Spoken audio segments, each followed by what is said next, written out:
we do commentaries or whatever, and the reaction bit, and I was like, see, this is great because I'd be able to actually watch the game. I won't be like actually, waiting for them to come to me or whatever. So yeah, Yeah. it's not too bad. It's not So you're too on the bad. road a lot then, aren't I you? am. I'm on the road a good bit, and my like I set up on my own about a year ago, so I'm doing like communications. Brilliant.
Good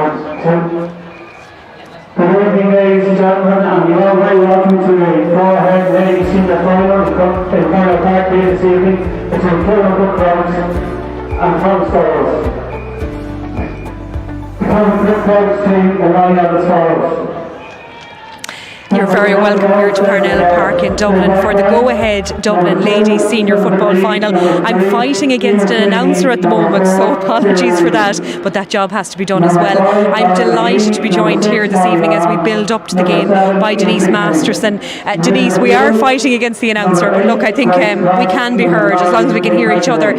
Thank you for being with us this evening. We were chatting a little bit off air. I know we were having a cup of tea earlier about this game and the potential it has. Kilmacud Crokes coming into this against Thomas Davis, red hot favourites, but in a final like this you never know. Absolutely, and I suppose after the performance Thomas Davis put in against Nafina, I suppose they were probably equally as much underdogs in that game, and they really put in a performance, and I don't think they'll catch Kilmacud on the hop now after that game. They were very, very unified, I suppose is the word that comes to mind when you talk about Thomas Davis, you know, the little village, and they're all hard, and they won't come out here tonight and lie down, that's for sure. Some very experienced players in the team, but there's no doubt that they're up against a powerhouse in Kilmacud. Yeah, I mean, I was just looking at some stuff coming up to this and the significance maybe of some big facts, or are they significant, I suppose, is what I want to ask you. It's a first ever senior final appearance for Thomas Davis. It's a third time attempt for Kilmacud Crokes at a senior final. They lost after extra time to Fox Cab in 2019 and probably could have won a game like that.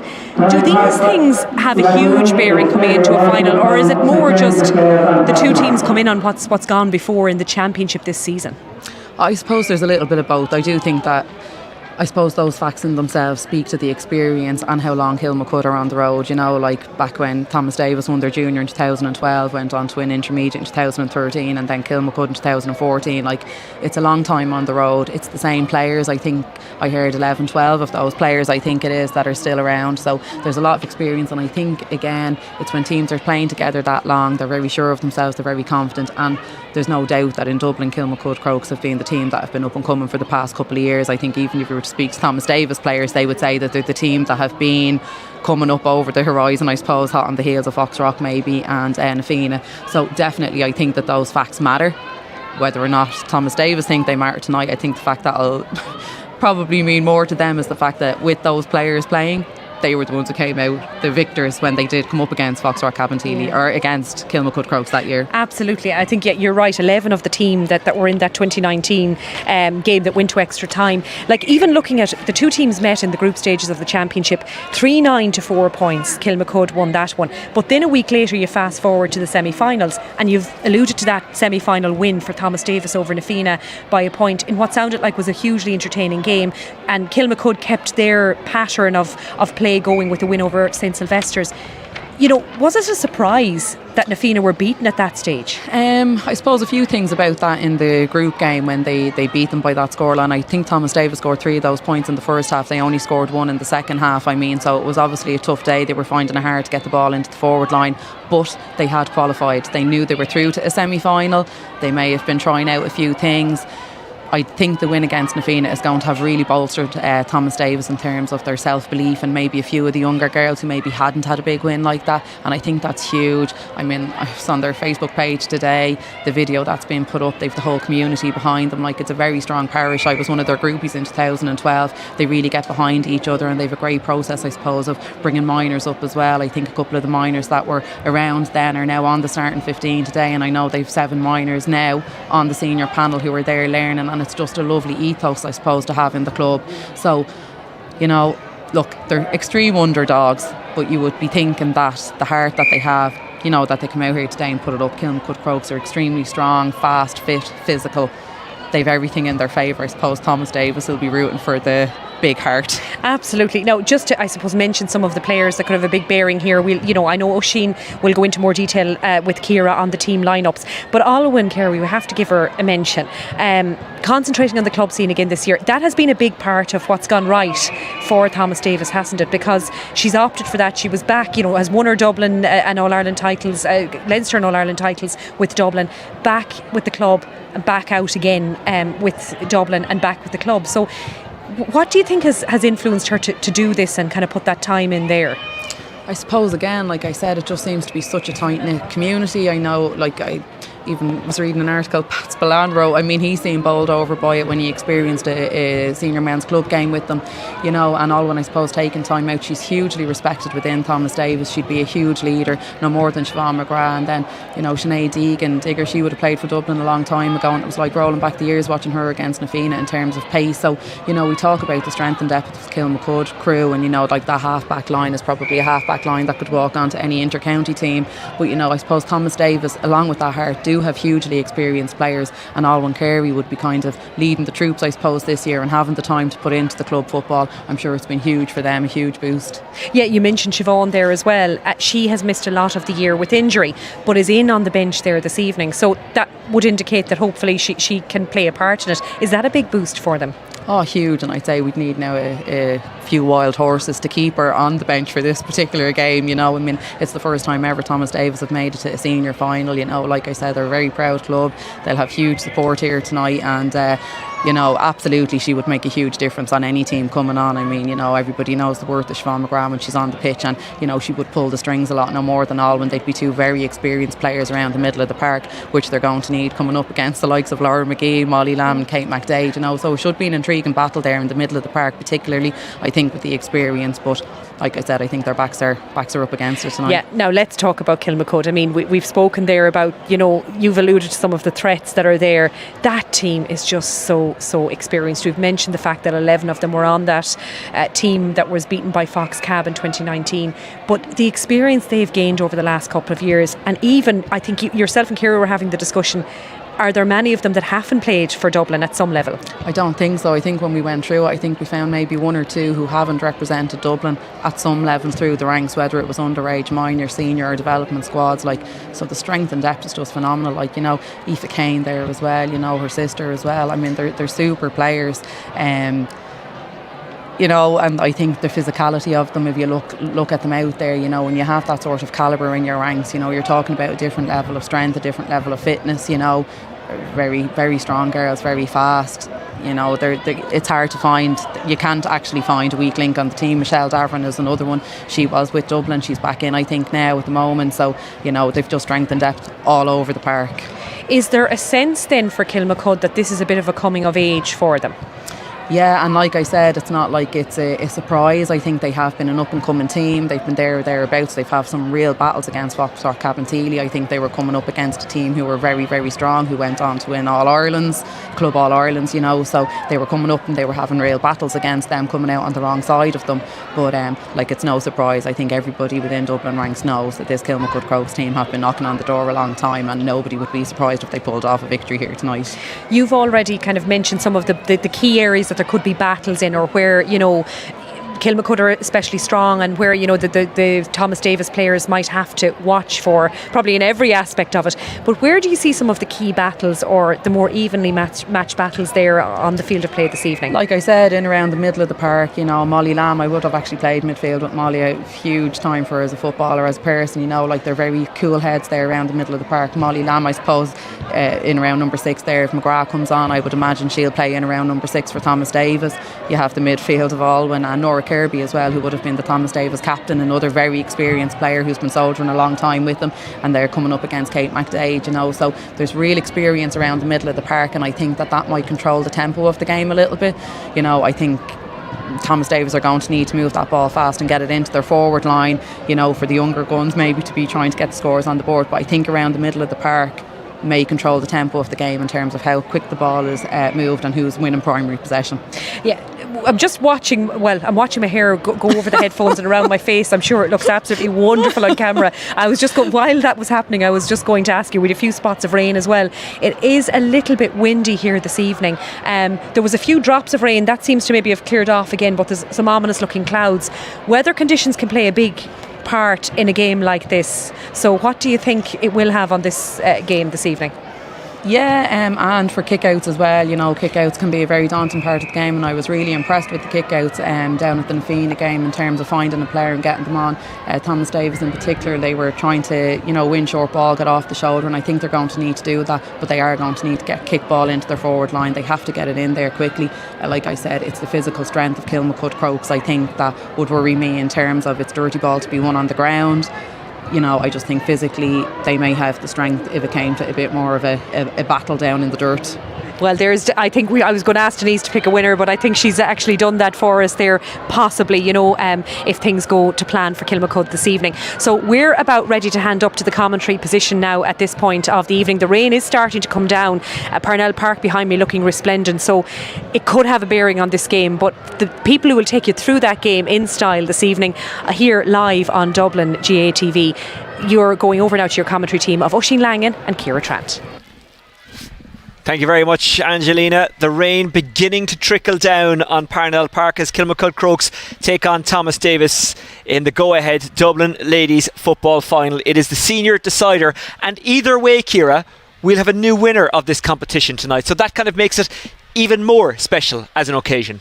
Yeah, it's exciting. I think you root for the underdog last couple of years against Fox Cab, but now we've two teams that have nothing to lose really going out against it here today, and it's a match I've been looking forward to since Fox Cab got knocked out really, and I think we've an exciting one on the cards. For those who don't follow Dublin Ladies Club football week to week, Fox Cab have been the dominant force over the last number of years, 8 titles in a row. Yeah, they've been the most well-drilled team for the last 7 years, and even not just Dublin, they're taking it on to win Leinster's and compete for All-Ireland Club Champions, so they're one of the best teams in Ireland, not alone in Dublin, so for them not to make the semi-final or even the final is a shock, but the doors have been blown open, and that's the football we like to see. That's true. 7 championship wins in a row, 8 in all. There was one win in between. Our referee this evening, by the way, is David Murphy. He's 36. He's from St James's Gales. The umpires are Ray McBride of Round Towers Clondalkin and Eugene Murphy Jr. of St James Gales. Simon Murphy and Derek O'Mann also umpires this evening. The lines people are Orla Simpson of St Columkills and Ciara O'Brien of Garda Westman Town Gales. The trophy is the Michael Murphy Cup. Michael, a trainee pilot with Aer Lingus, but sadly died in a training exercise in 1989 along with his friend Jim Byrne in Florida. The cup was donated by the Murphy family, many of whom are here this evening.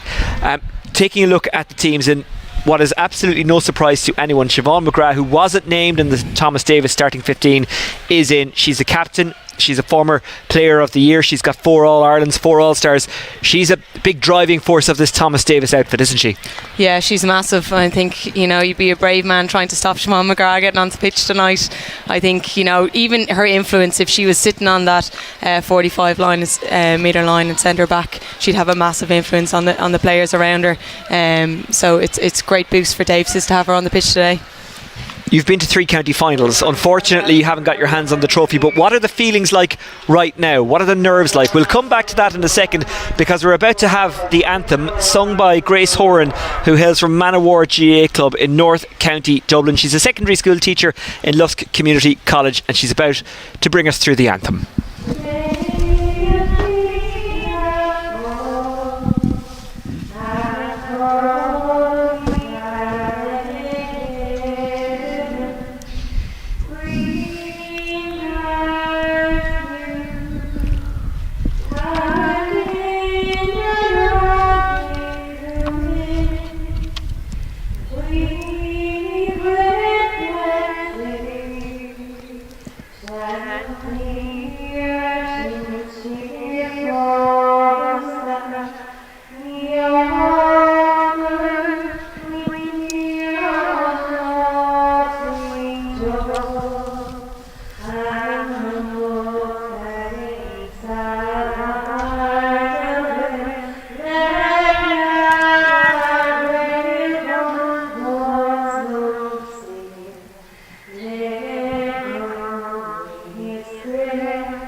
Grace Horan singing the national anthem. When you look at the list of winners, it's been dominated by Foxrock Cabinteely since 2015. The last non-Foxrock Cabinteely team to win this was Nafina. Before that, Fingalians after a replay. Foxrock Cabinteely won it in 2012 as well. Kilmacud Crokes have been to two recent finals in 2019 and 2020. In 2019 they went to extra time but still couldn't get the victory. For Thomas Davis, this is a first venture to the senior decider, but they know all about success, having come up from junior through intermediate and on to senior. They also collected an All-Ireland along the way. Many of those players have been involved non-stop. But the feeling is, Ciara, that this is Crokes' time. However, in a final, you can't take it for granted. No, definitely not. Like, there is massive strength and talent within that Thomas Davis team that can cause a lot of damage. But I think as individuals it'd be very hard to stop Kilmacud Crokes, especially their half back line and through into midfield. So for Thomas Davis, the tactics would probably be to keep it tight at the back, get the ball forward quick and hold on to it, keep the scoreline as low as possible and convert the free chances when they're on. Well, we will have new champions tonight. Who those champions will be, we don't know. And it will be tonight, by the way, because there's extra time and a free-taking competition if necessary. In Gaelic football, it's penalties. In ladies football, it is frees. It's possibly not the best way to win or lose, but it is a way, and it will happen tonight. The pitch, by the way, looking in absolutely perfect order. It's exactly the way both teams would want it. Yeah, a few drops of rain there were going to make it a little bit slippy, but yeah, perfect. Crokes have scored a total of 16 goals and 80 points on the way to the final. They've conceded 322. Thomas Davis have scored 1043. They've conceded 442. It suggests, Ciara, that we might get a high scoring and exciting game. Kilmacud Crokes in the purple and gold, Nafina in the green and gold. A big couple of weeks for both of these clubs. Thomas Davis hurlers in the Senior 2 relegation battle this weekend. Next weekend they're in the senior football semi-finals as Crokes look for the first score of the game. It is Michelle Daverin, and it's over the crossbar, just about climbed. As I was saying, a big couple of weeks for both of these clubs. Next weekend, both Thomas Davis and Kilmacud Crokes involved in the men's semi-finals. The Crokes hurlers still involved in the senior hurling competition. It's a free out. Good effort there. It was Tammy Quinn Corbelly. Thomas Davis. Although both of these teams are inexperienced in a sense of winning finals, Crokes have been there more often in the last couple of years, 2 out of the last 3 years. And they actually beat Thomas Davis in the Cup in July by 4 points, 4-11 to 4-7. Hopefully we'll get something as exciting as that this evening. Here's Grace Coss. Went outside, Aoife Kane running onto it, an experienced player, 4 All-Irelands. Her 2 sisters involved in the squad as well. Mia Jennings.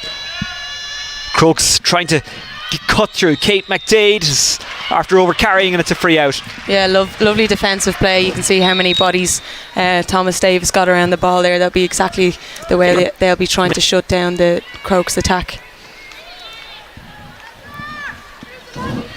Thomas Davis won that Junior All-Ireland back in 2012. Beat Boherbue of Cork in the final. There is Cork involvement in the Crokes squad, Niamh Cotter, but unfortunately due to an injury she can't play. They will hope if they go further, as in onto the provincial competition, she will be involved. Thomas Davis, though, might have something to say about Crokes' progression. Casey. Providing the outball was Quinn Corbelly, but they didn't take the option. They look so comfortable running with it, don't they? Yeah, they're going to need to hold on to that ball. Crokes are pressing very high up the pitch, so playing it through the hand, unless it's on to deliver a safe ball in, will be the way to go for Davises. Well, yourself and Denise were talking before the game, and you said it would be easier to say which players haven't represented Dublin at some stage. Both Thomas Davis and Kilmacud Crokes full of players who've played in the blue of their county. It is a free. It will be struck by Maeve Deany. They're trying to work something. Deany, who is away in the United States on a soccer college scholarship. Ciara McGuigan. Sinead Deegan. Maeve Deany. Ball spills, it's collected there by Sweeney, who lays it off. Fisted forward by Kirby. Jade Sweeney had to recycle, nothing on. Maeve Deany thought she might have a goal. That's a fantastic tackle. Stripped of the ball brilliantly by Ciara Regan. Well, when you get into those kind of positions, you have to score. Crokes will try and punish them. It's Jennings. We've already seen one run from her tonight.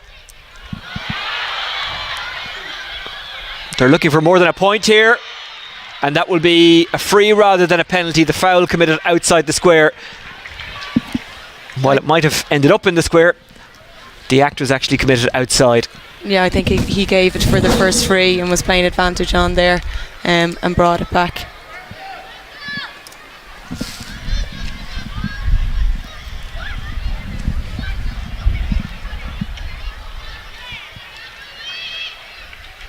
Over it goes, solid strike from Kate Murray.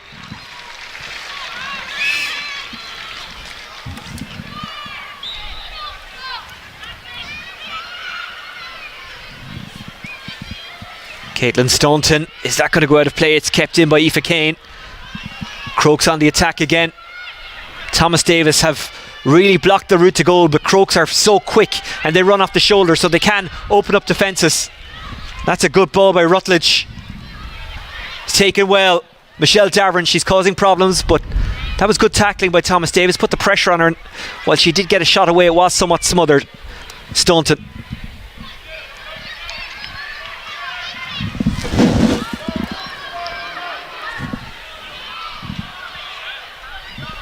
Whelan. Good outball. Spilled, but regathered. Crokes battling hard for it again. Aoife Kane throwing herself around, but there is a free for Thomas Davis. 4 bodies around the ball there. There's no way to even get a pass off if the support was on, and that's the way Crokes need to smother Thomas Davis as they're trying to transition out. Casey got the ball away there, originally from the Owen Rua club in Sligo. Thomas Davis have won the line ball, or have they? The lines person is pointing the other direction. Out in front for Jennings to run after. She lets it off. Ran off the shoulder, but it didn't come to her. Molly Lamb, one of the more experienced members of this panel. That was a good ball to Davern. Davern is fouled. Free in. Thomas Davis will have to be careful here, Ciara, because they're committing a lot of fouls in or around their own goal. Yeah, with the amount of bodies they have back, there's opportunity to double up or triple up on the ball carrier when it's on, but that was a quick direct ball in by Molly Land to Michelle Davern, and it's very hard to stop a goal chance there. The only way to stop it is to foul, so possibly it wasn't on that time, but maybe the foul might be a smart decision later in the game. Well, these two met in an intermediate final in 2013. Emer Sweeney, Molly Lamb, Michelle Davern, Ava Rutledge, Siobhan McGrath, Olwen Carey, Ciara McGuigan, Nora Kirby and Sinead Deegan, all involved that night.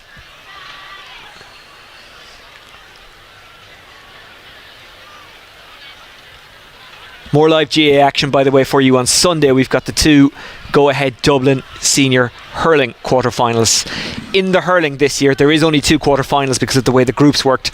The top 2 teams went straight on to the semi-finals, while second and third went into the quarterfinals, and those quarterfinals are on Sunday, starting at 2:15.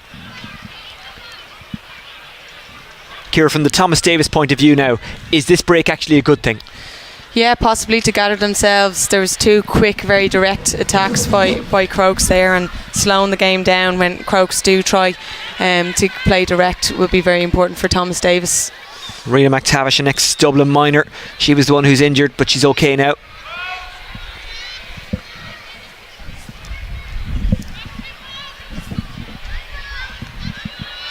Here's the strike from Kate Murray. It's another one, her second. 2 from frees, 1 from play. Crokes leading by 3 points to no score. Don't forget to subscribe, by the way, to the Dublin GA YouTube channel, and anything we've got coming up live, be it live games or draws or anything like that, it'll come up automatically. That's a good take. She's barrelling forward, has advantage coming anyway, gets the pass away. Thomas Davis could do with the score. They have the free. That'll have to do for now. It's taken quickly, but they'll have to come back because it was taken from a far more forward position than where it was awarded. Thomas Davis will need to get Owen Carey on the ball like that more often and charging through.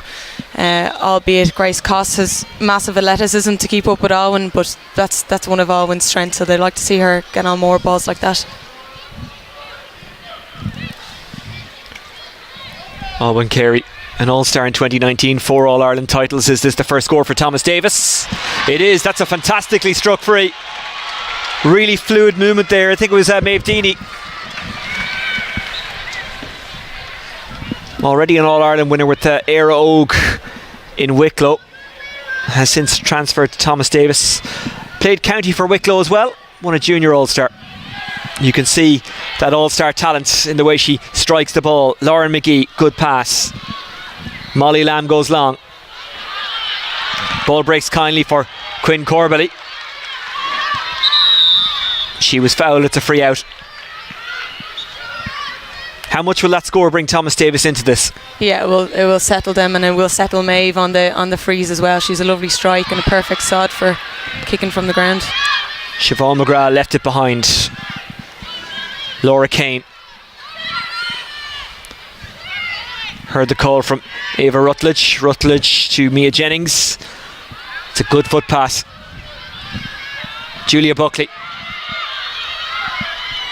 Buckley has a runner instead in ahead. That's Kate McDade, but Buckley goes herself and kicks it wide. The first wide of the match for Crokes.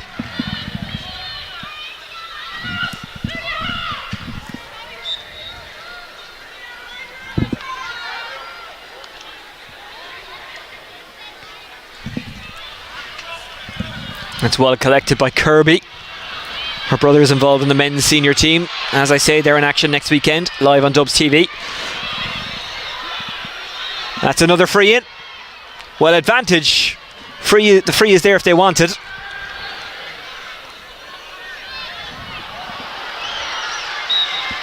And that's wide, and the advantage was let go on so long that the free isn't forthcoming.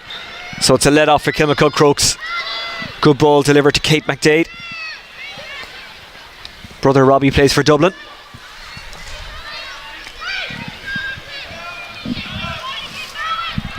Well taken. Michelle Darvin trying to get away from her defender, her marker, who's McTavish.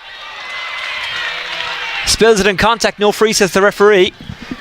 He's allowing this one to flow. He's allowing players to make contact. Staunton carries it out.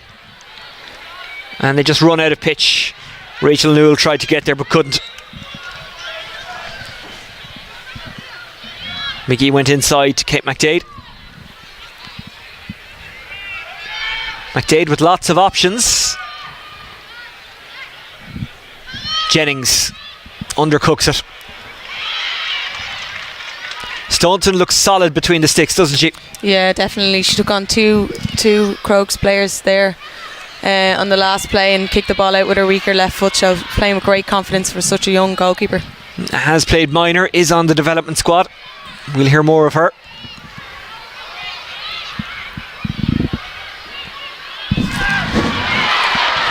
Good tackling by Aoife Kane. Desperately trying to get her hands on the ball. Of course, in ladies football you can take it straight from the ground.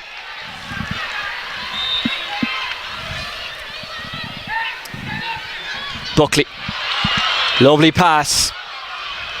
Forward it goes from Lamb, looking for Darvin. There's a tug on the jersey, and is it a free in or a penalty? It is, I think, a free in. The dramatic way in which the referee surged forward, I thought he was going to give the penalty. Yeah, Rena McTavish has only had eyes for Michelle Davern in there. The ball's been down the other end of the pitch and she's been touched tight. I think Michelle has been trying to be in the ear of the umpires a few times as well, so that's a free. I think that has been coming.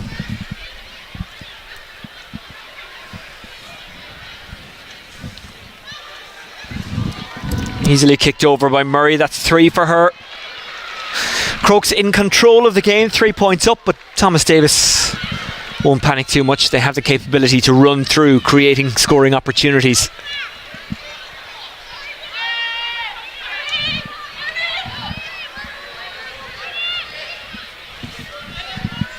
Deegan trying to shake off Laura McGee. That is not easy to do. And McGee's pressure has really worked out well. It's a free for Crokes.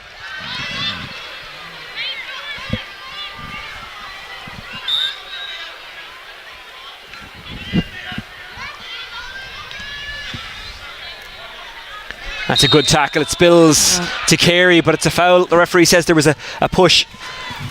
Yeah, very brave tackle, just came out unlucky in the end, I think. Can Crokes work something here? That's another good piece of defending. Well, McTavish isn't taking her own personal safety into concern, is she? She is thundering into tackles. Really brave defending. Sweeney.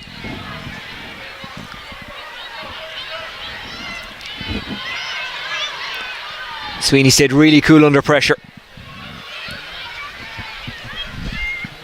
Whelan.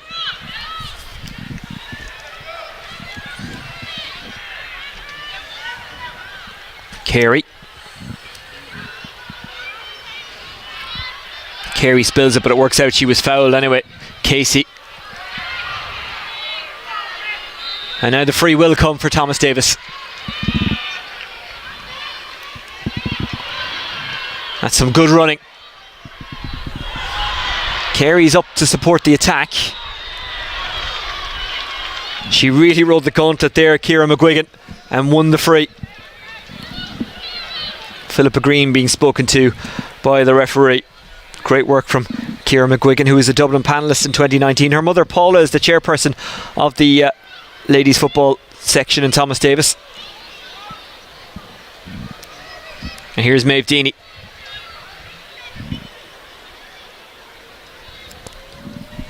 That's going to drop. This could be dangerous for Crokes.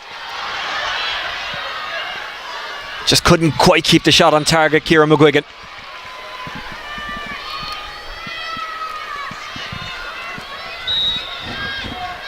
In that situation where you think it might drop, from the Thomas Davis point of view, should they have committed more numbers forward there, because McGuigan probably felt she had to shoot. There was no other option. We'll come back to that in a second, because Kirby gets a good pass away. McGuigan is there again. It just skips away from her.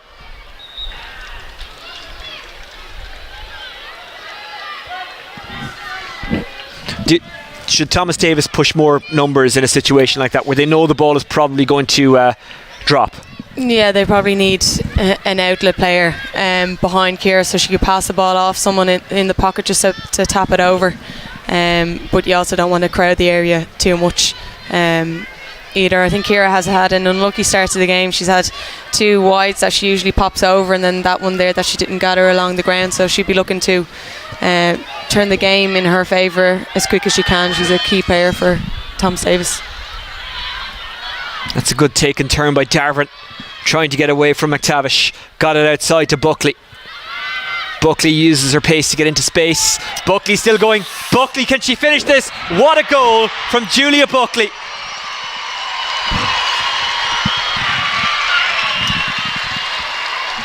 Absolutely fantastic.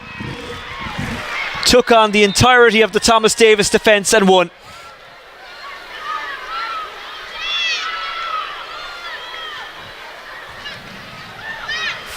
Well, the last thing Thomas Davis need now is to concede another one.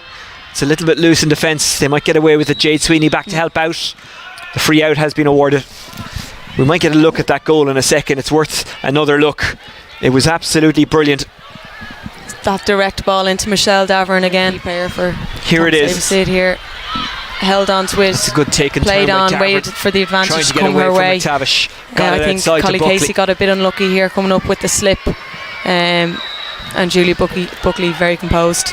Great finish. She was fortunate, Buckley, that there was a slip there, but it was still really good work. To cross codes, it was like Maradona in '86 against England, just skating through the defence. Just great awareness, great skill. She made it look so easy, but that is a really tough goal to execute. Thomas Davis, 6 down. Rachel Newell wins the free in.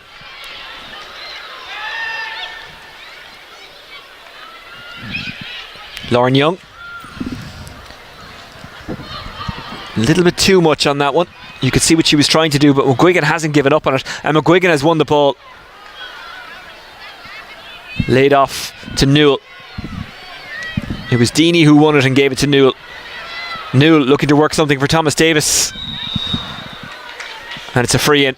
That's a really good response to conceding the goal. Yeah, and a bit of a risky kick out there after the goal, but they've settled themselves again, kept possession really, really well coming out of defence, and this is a great opportunity for Maeve Deany here on her favourite side. She should slot this over. Just knock over a point, build the confidence back up. Yeah, definitely. Just keep themselves in the game.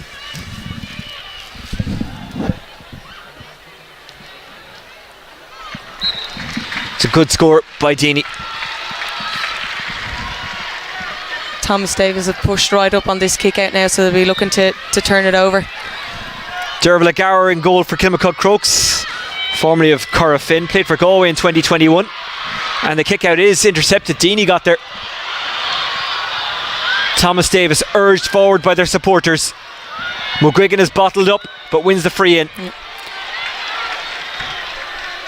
Another big opportunity here, but that's fantastic by Thomas Davis, pressing up, communicating really well. They left 2 Crokes forwards on their own in their own half of the field and risked overloading the kick out, and Gower had no option but to push it wide out onto the wing, and was intercepted.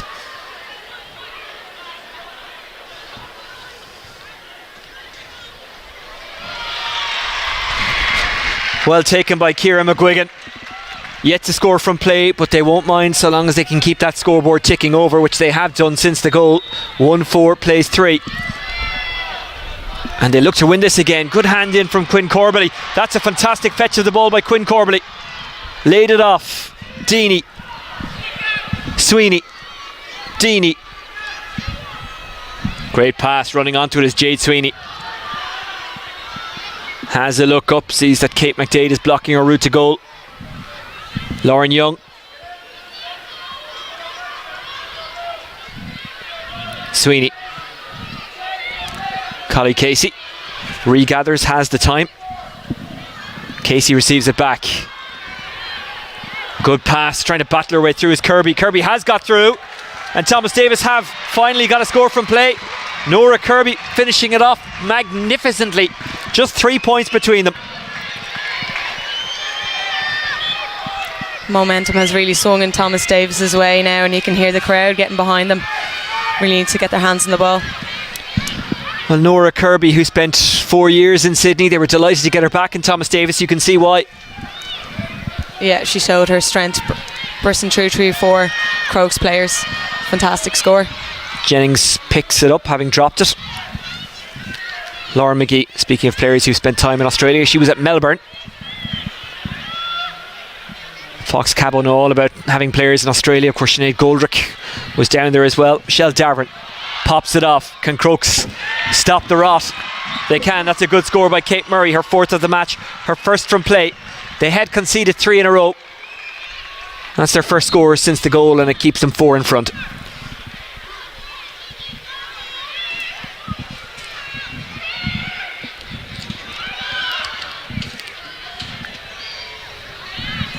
It was risky. Rutledge was under it, but she is fouling, and it's a free out.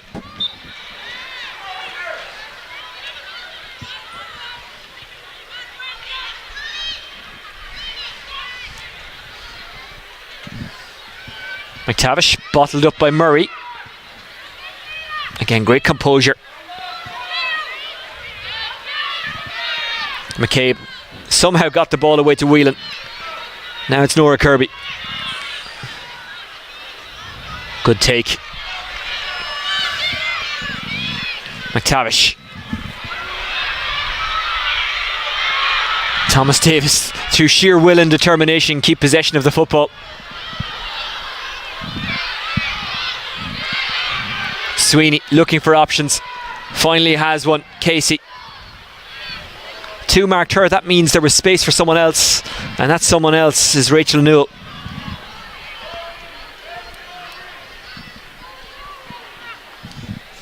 Sweeney.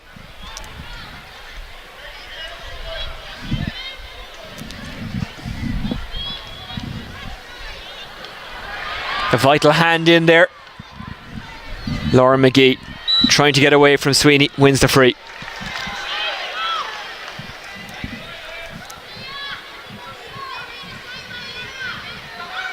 McGee trying to emulate her dad Johnny and her uncle Darren and winning a county with Kilmacud Crokes. Kane receives it. Davern trying to turn McCabe. Davern is in.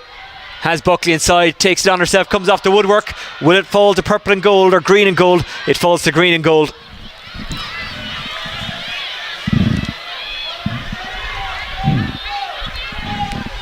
Sweeney. Did she take the right option there, Davern, or should she have gone to Buckley?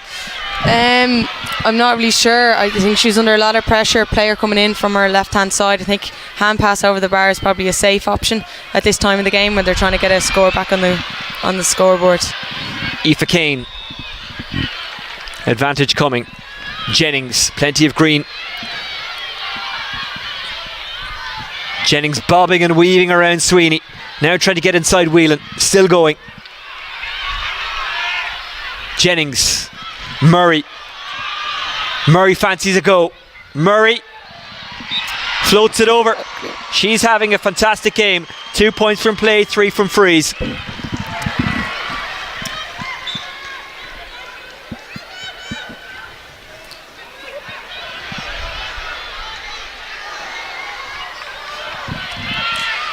Crokes win it back.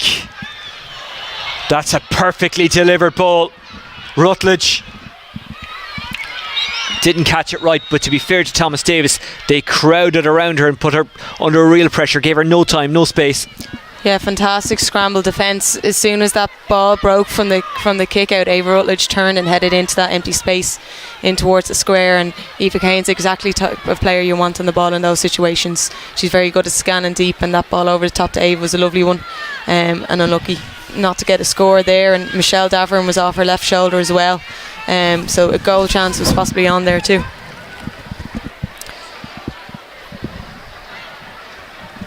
And again, just to remind you, if the clock is kind of throwing you off in ladies football, it is a count down clock rather than a count up clock. I'm sure you all know that by this stage, but just in case you get people watching games for the first time, especially when it comes to finals across all codes.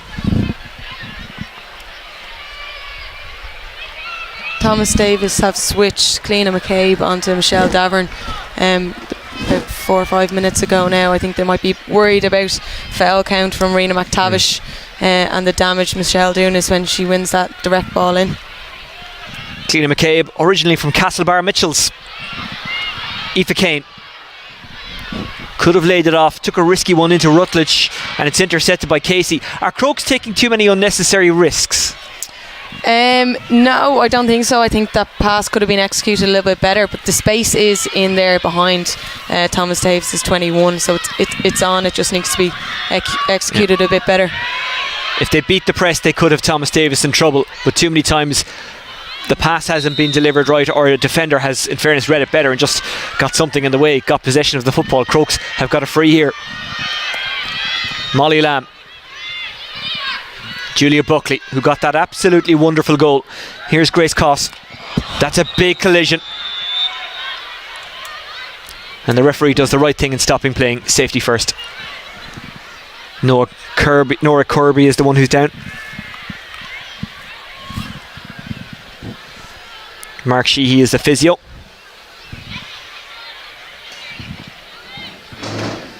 Did the absolute right thing there, didn't he? Just, as soon as he saw that collision, he stopped play. Yeah, any sort of collision like that where there might be a head injury, you have to stop the play.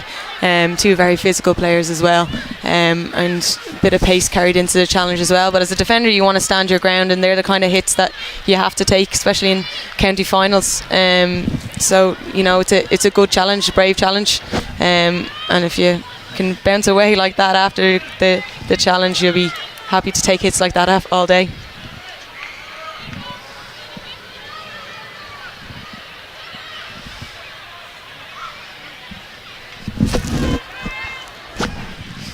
Well, having gone 1-4 to 1 point down at one stage, Thomas Davis will probably, I was going to say be happy with the half-time score. They won't be happy with it, but it could have been far worse. They are still very much in this game, and if they can do a bit more with the possession they have up front, they'll be very much in this game. They've got the talent and the firepower up front to score goals, and a goal now for Thomas Davis will turn the game massively. They just need to get the ball inside to their danger players. Quinn Corbally. Well taken on the run of Siobhan McGrath, the captain. Carey.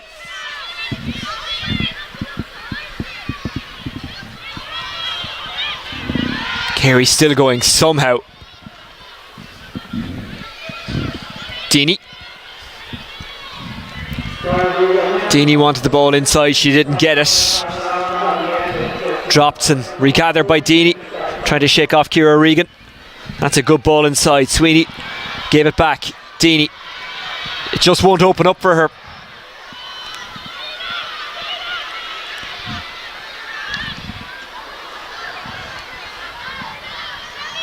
Thomas Davis keep it in play, but the pass wasn't great.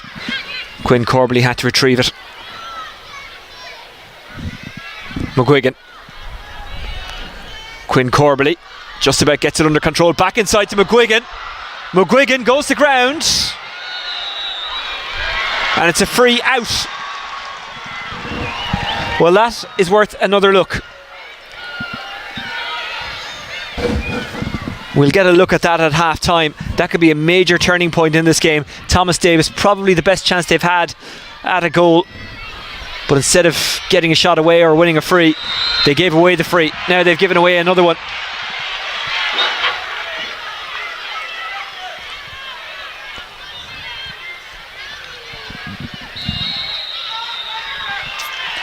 And there was a foul off the ball, and it's a free much closer to goal. 3 frees in a row. Thomas Davis have put themselves in a spot of bother unnecessarily. Yeah, they won't be happy with that. A goal chance at one end, and now Crokes have Kate Murray on the ball for what should be a fairly straightforward score for her.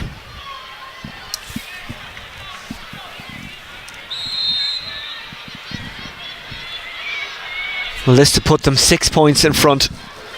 Should be the last kick of the half. Murray. It was high but inaccurate.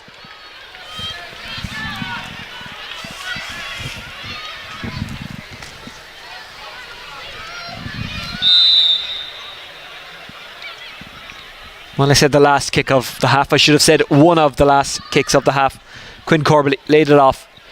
Got it back from McGrath. Back to Stolton in goal. Again, it's dangerous, but out in front was Casey. Taking it well, Sweeney. Sweeney being harassed by McGee. Got it back to Casey. This is good work from Thomas Davis.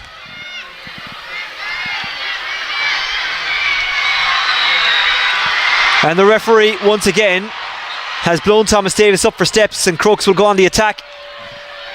Mia Jennings has snuck in behind. There's plenty of space for her to run into. She's got Kate Murray in the square. Jennings on the half volley. It's a good score. An unorthodox one, but a good one.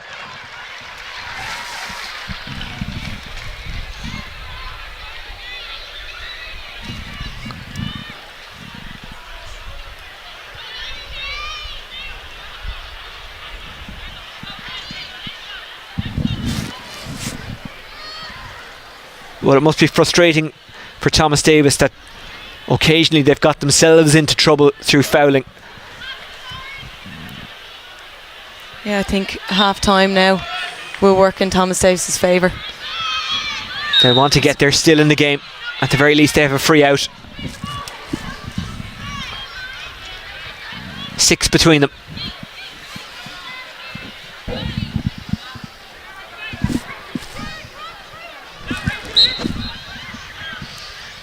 Grace Coss walking away there. We mentioned the Cork connection in the Kilmacud Crokes squad in Niamh Cotter, who's injured, so can't play this evening. Grace Coss also has a Cork connection. Her uncle is Michael Shields, an All-Ireland winner with Cork.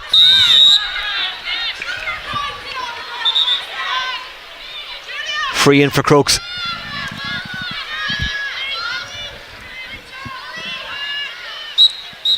And that's it, that's half time. 6 between them. Hard to argue against Crokes 6-point lead, isn't it? Yeah, they've been fantastic on their press. They're trying to get 2-3 players around the ball, around midfield. Thomas Davis, they're coming out in ones. They need to get more support off the shoulder if they have opportunities to kick the ball into their danger players inside. But I think the scoreline's very reflective of both teams' performances at the moment, and I'm expecting something big for Thomas Davis. Well, let's have a look at some of the highlights of the first half. This makes better viewing for Crokes than it does Thomas Davis, but it is only half time, and Thomas Davis have created opportunities. They just haven't taken enough of them. But Crokes, well, they've come up with some good points. Yeah, Owen Carey sitting in the pocket there, but when Michelle Davern's winning clean possession in the full forward line, there's no stopping Crokes. They've done that kind of Mayo style hard running system, working the ball in, getting into good spaces. That was a free but not a penalty. Good call by the referee. Yeah, Katie Murray has been solid on the frees as well, so any sort of foul in there will reward Crokes. Rutledge just chipping it up, and Davern getting the shot away, but just sold it a little bit short. Murray there to knock over the free. That was Deaney with a good score, I think. Molly Lamb marauding forward, and a foul committed. And you mentioned it there that they had to take McTavish off Davern because she was, in basketball parlance, in a bit of foul trouble. But it's the same thing. Once you get the attention of the referee, you run the risk of getting a card. Thomas Davis did work hard, did create some opportunities. Good advantage played by the referee here. Unfortunately, they couldn't take it. And that was Davern turning again. What a goal this is from Buckley. Got a little bit of luck with the slip in defence from Thomas Davis, but still an absolutely mesmeric goal. Yeah, lovely individual goal. Like, she didn't even have any options to offload the ball to there. But very, very composed, very impressed by Julia Buckley. Right decision to take around the goalkeeper as well. A lot of players might be tempted to just pull the trigger, but she made the smart decision there. And they had the foul, or the advantage coming, so they took the free. Deaney, who scored 2 frees, they've only got 1 point from play. Thomas Davis, that's something that they need to work on in the second half if they're to have any chance here. That said, if you're winning frees, you're doing something right. And that was knocked over by Ciara McGuigan.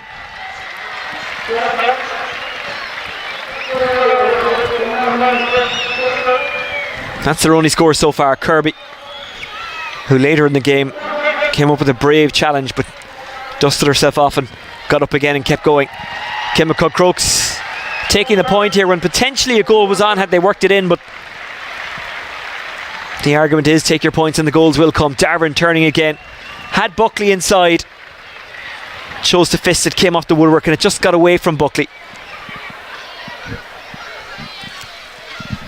Jennings, the last player that you'd want to give space to from that Thomas Davis point of view, isn't she? She's running hard at them. Yeah, she's very nippy, very, very fast. Low centre of gravity makes her very difficult to stop.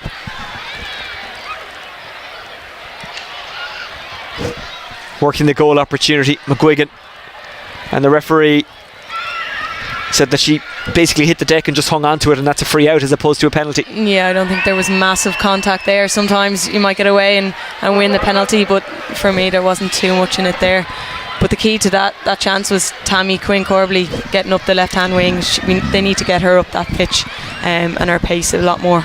Half time, 6 points in it. This one isn't done yet. It is the Dublin Ladies Football Senior Final between Kilmacud Crokes and Thomas Davis. Either way, we'll have a new winner this evening of this Go Ahead Dublin Senior Ladies Championship. Will it be Crokes? Will it be Thomas Davis? We have to find out tonight. Extra time and freeze if required. At the moment it's looking good for the purple and gold, but you know what? In football things can change very, very quickly. Half time, 1-7-4. Let's go back down into the terrace. Angelina with Denise. You're welcome back to us here at Sideline. I'm here again with Denise Masterson. Denise, you kind of took the words out of my mouth there at half time. The scoreline 1-7 to 4 points. It feels a bit more than that though, doesn't it, with the way Kilmacud are playing? Yeah, it does. Or the way Thomas Davis are playing, it's kind of quite sluggish. Or it's not even that it's sluggish. They're trying to take the ball into contact, and the Kilmacud Crokes players are just too strong. And Thomas Davis are being stripped of the ball. Maybe not enough support runners off the shoulder just to release it to just get the ball into the forward line. They're having to work really hard for everything they get, whereas those Kilmacud Crokes are just kicking the ball a bit more, getting it into their forward line, and Michelle Davern is causing all sorts of problems in that full forward line. We were making the comment early on in that first half, the first few balls that went into Michelle Davern, they stuck to her like glue. She's winning an awful lot of possession in there and laying off a really good ball for some of those scores that we watched in the first half. Yeah, and she's taken out good players, I suppose. I mean, they're trying to switch it up in there a little bit now as well, you know, but she's causing problems, and like you said, she's laying them off, setting up scores for other players, you know. And look, in saying that, Thomas Davis got 3 scores on the trot. When they started putting pressure up on Kilmacud's Crokes kickouts, they got a lot of change out of it. Alwyn Carey is doing everything she can out on that pitch to try and win ball, send quick ball in, and when Thomas Davis did that and put a bit of pressure on, they got 3 great scores. I mean, Deanie's putting over some super frees. They're by no stretch of the imagination out of the game, I suppose. I mean, I didn't know maybe Ciara McGuigan was going to get that penalty that she was hoping for herself there, maybe in the box, which maybe could have changed the game, but it just seems like a big mountain to climb, and like we said, it just seems like there's a bit more in it than the scoreboard actually says. Yeah, it's that struggle that you mentioned, and you know, when Julia Buckley got the goal, about 16 minutes into that first half, it just put that bit of daylight between them. But the response from Thomas Davis after that was when we saw that pressure and those 3 points you spoke about coming, when they did pressurise them and they kind of threw caution to the wind a little bit. But then Kilmacud Crokes settled themselves again and kicked 3 before the break. Is that a case of it's energy sapping for Thomas Davis with the pressure that's being put on them, or is it something that you can only kind of do in waves to put that much effort into pushing up on a kick out? No, and that came in from the sideline. The sideline were warning Thomas Davis to put up. They want them putting that pressure on, and that's exactly where they have to put the pressure on. The Hooters working. They need to put the pressure on the kick out when they can dictate the pace, and not only on their own kick outs, but when they did win 1 or 2 balls around the middle of the park on Crokes kick outs, they got scores and they got frees from them as well. But I think the problem is the energy sapping part of it is the pressure Kilmacud Crokes are putting on players, that there's no free man for them to look up and hit a ball in, so they're looking for someone off the shoulder, and there's way too much football being played in their defensive line because they're looking up, and Kilmacud Crokes, in fairness to them, they're touch tight all over the pitch, and it's really, really hard. They're trying to make their own Thomas Davis, but it's all credit to the defensive work, and you know, that half back line there of Kilmacud Crokes, you know, they're touch tight. It's really hard for them to find a ball in. There's probably been a few switches on, but like you say, when you're pinned in and you see 3 people bearing down on you, it's hard to get your head up and look across to the other side of the pitch. But I'm sure that's stuff that the management team will be drawing their attention to. But with regard to the putting the pressure on, that's the part of the game that they can dictate, so I would imagine they will come out doing that even more in the second half. They're going to have to. Yeah, it's relentless though. That tackling is relentless, as you said, you know, 2 or 3 players bearing down on them, and they're just dogged when they do have to tackle at Kilmacud Crokes. It's hard to counteract that. It is moving the ball quick, stop taking it into contact, stop taking so much out of the ball. They just need that runner. If they can break that game line just in there, it's around their own 45, if they can just break that line and get the ball in. They have players in the forward line who are pacey. There might a bit more space might open up on the pitch, and they just need to try and support the ball. Alwyn, I suppose, is covering an awful lot of ground. She's back trying to help out the full back line, and sometimes I think they're missing that then in terms of having players coming off the shoulder. They're hanging back a little bit. They're finding it hard to get up and down the pitch, which is completely energy zapping, and you know, then your concern is, I suppose, the bench as well. But look, they're going to dig deep. They're going to get a talking to at half time. They're going to come back out and regroup. But I mean, like we said, it's before the game, the physicality, the physical condition of the Kilmacud Crokes team is really standing to them. What happens at half time in a situation like that when you find yourself 6 points down, when it is that kind of relentless physicality coming at you? What should Thomas Davis do now in the second half? Is it a case of throwing a bit of caution to the wind? Oh, well, they have to, and like I said, just moving the ball. But in order to move the ball, they need those runners off the shoulder, and I mean, they know that themselves. They're tired because they're defending a very fast attack. You know, the scores are coming so easy for Crokes, and they're putting some lovely scores over, you know, and I suppose that saps the energy as well, how hard they're working for a score, for Crokes to come up the pitch and have a score over the bar in 20-30 seconds, you know. But they're just going to have to stop taking the ball into contact, try to shift it off the shoulder fast, and try and get some early ball into their forward line. a lot easier to say than to do. But I don't think they'll come out and lie down either, but putting a bit of pressure on the kick-outs and maybe trying to sneak in for a goal. But they have a lot of work to do.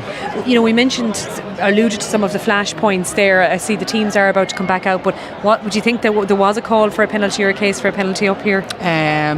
Hard to judge when you don't see the replay. It looked soft. I'm sure the lads maybe had a second look at it, and I'm sure they know whether it was or it wasn't. I mean, I think it might have been a soft one, but it could have been given. But look, it was worth, I suppose, the effort. Yeah, absolutely. Well, look, we have a second half to come. Half time here, as we said, 1-7 to 4 points. Kilmacud Crokes lead Thomas Davis.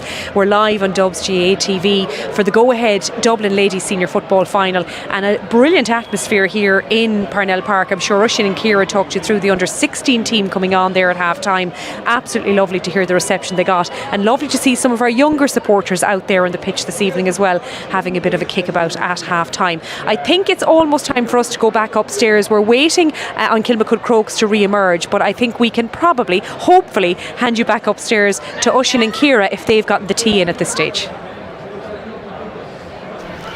We're waiting until the end of the game for the tea. Will that end be in a half an hour, or will it be some bit longer? Remember, this one has to end on the night, extra time and freeze if required. Ciara, what have you made of it so far? A very tactical match. I think both teams are lining out and playing as I expected. Thomas Davis need to get the ball in much earlier into the full forward line. That's the only way they're going to cause damage. Their purple patch lasted 5 minutes, and they didn't probably get the return they needed to stay in the game. When you say move it quicker into the forward line, do you mean go at long diagonals, or do you mean when they get inside that Crokes 45, as they have done repeatedly, move it faster, have more runners off the shoulder, do it with a bit more pace? No, they need to get the ball in before Crokes can get back. Crokes are clogging up the scoring zone or in around that D, and Thomas Davis are living off frees as much as they can in there. So Thomas Davis need to come out in numbers together, and as soon as it's on to kick, they need players making the runs out into the wings, and they need the likes of Ciara McGuigan and Deanie getting on more space, offloading the ball to the likes of Sinead Deegan to slot the frees, but as soon as Crokes get numbers back, you just can't see it happening for Thomas Davis unless it's from a free. Is it a tough one for the management of Thomas Davis, including Peter Boland, Bobby McNulty, Ger DC, Sean Blanchfield, Peter Wright, Mark Sheehy, Mary McGrath, for them to decide, do they tell their players, right, as soon as the half starts, just go for it and do exactly what you were saying there, or do they say, you know what, for a few minutes, sit deep, don't let Crokes get away? What way do you do it? To be honest with you, I think that in the Thomas Davis team, it'll be a lot more player-led. They have such experience, and from playing against them earlier in the championship, the amount of talk in an organisation that goes on the field, from Tammy Quinn Corbally in full back line through Siobhan McGrath, Owen Carey, right up to Rachel Neal, Ciara McGuigan in the full forward line. Like, there's plenty of experience there to drive them on, but you do have to stick to your game plan. This is what you've been practicing all year, so deviating it in the last 30 minutes of your season isn't what you practiced. So you have to rely on that, but I think they need to execute their game plan better, more efficiently. We always talk about what the team who are behind need to do. What do the team who are in front need to do? Exactly what they did in the first half. Just a little better? Yeah, probably. I think they're probably not creating as many chances as they have in previous matches. Like in terms of the scoreline, they're way down on their averages. To only come away with one goal so far is unlike Crokes, but those chances will come, those breaks will come. They just need to keep wearing down Thomas Davis as much as they can, and just keep being more efficient maybe in how they attack, but they're creating enough chances to be this far ahead, but they're stopping any bit of momentum Thomas Davis tried to build. I don't think they have to change too much in the second half. When you look at their scoring averages this year, Kilmacud Crokes, they've scored 17 points, 3-9. They beat Thomas Davis 3-9 to 4 points earlier in the competition. They've scored 622 in the semi-final. They scored 117. So as you say, they do put up an awful lot of scores, and they concede very little as well. I think their average score conceded is 6 or 7 points each game. Thomas Davis are close to that, so they can kick on in the second half, but Crokes will feel that they've more in them as well. I've been here for most club senior championship games this year. This by far and away the one that has generated the most noise. Kilmacud Crokes taking on Thomas Davis. By the way, we've got more live action on Sunday on Dubs TV. Ballyboden St Enda's taking on Lucan, and St Vincent's up against Nafina in the Go Ahead Dublin Senior Club Hurling Championship quarter-finals. We're live from just before 2:15. Shane Stapleton and I bringing you through that. By the way, if you subscribe to Dubs TV, then anything we're broadcasting, be it a draw, be it a match, be it anything else, it'll pop up automatically.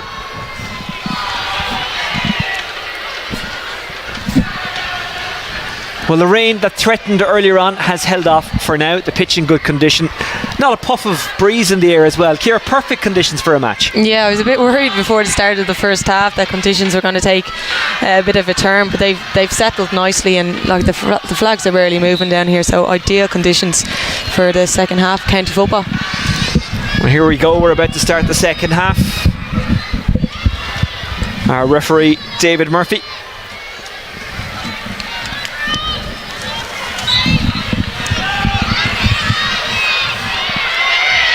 Touchdown by Carey. Comes out to Newell, who's moved out to wing forward.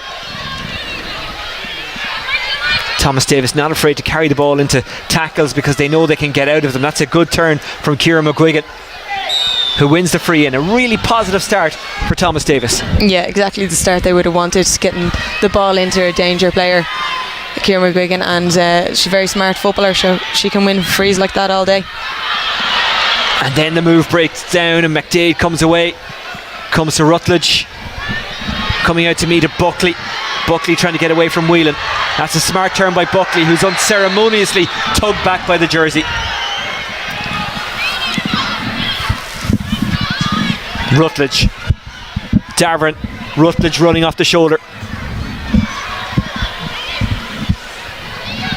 McDade. Probably a little bit more behind where Kate Murray wanted it. Murray trying to get away from Siobhan McGrath. Did a good job. Here's Laura Kane. Jennings had a look at the post, then thought better of it.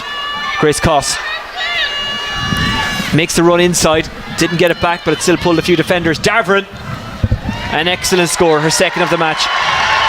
Fantastic score. Michelle holding off the tackler with one hand and swinging it over from outside the 21 with the right boot. Really lovely score. And therein lies the difference. Thomas Davis got to in or around the 20-metre line, didn't get a shot away. Crokes got up inside Thomas Davis half, got inside the scoring zone, took the score, and now they've got possession again.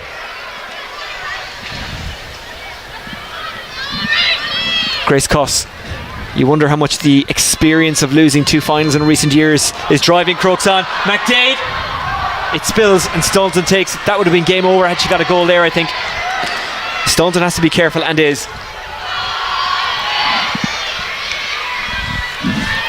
Quinn Corbally.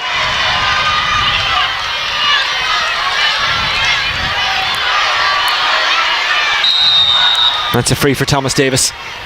Laura McGee frustrated, shakes the head. Very impressed there by Caitlin Staunton, coming out, carrying the ball again in the second half, playing with great confidence. Laura McGee, she's won 4 All-Ireland, she's played professional sport, but I think she'd tell you herself what she really, really wants is a club title. She's close, but there's still an awful lot of work to do. Referee playing advantage. Emer Sweeney, the captain, and now the free will be taken. Unlucky there, ball just ran away from Ciara McGuigan. It was on her left foot there, so it would have been a nice score if it could be gathered, but I think the surface might still be a little bit slippery from the rain before it started the match. Another free given away. Molly Lamb.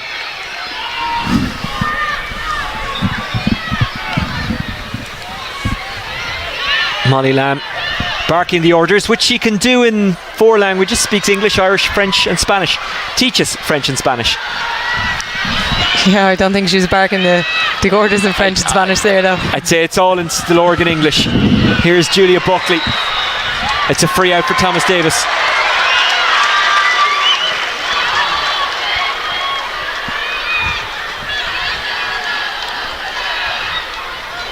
Staunton.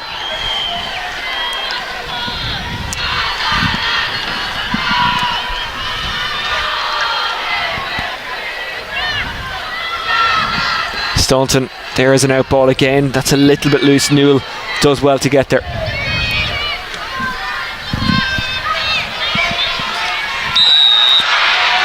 That's a foul committed on Ciara McGuigan. Takes it quickly.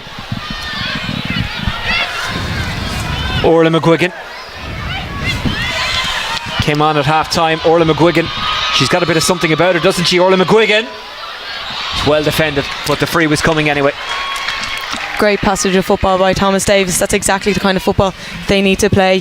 Two McGuigans linking up there, and it's great to see Orla McGuigan back on the pitch. She did her ACL and is out injured with that, so I'd say she was chomping at the bit to get on the pitch today. And look, first touch of the ball, and there's the reward, a free in a very promising position for her sister Ciara.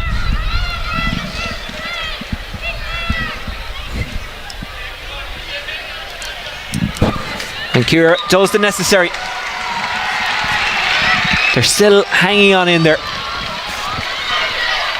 Well, I know it's an experience you've had. It's probably not one you particularly want to remember, but when you're in a county final, you can accept losing if you leave it all out there. And that's what Thomas Davis are trying to do at the moment.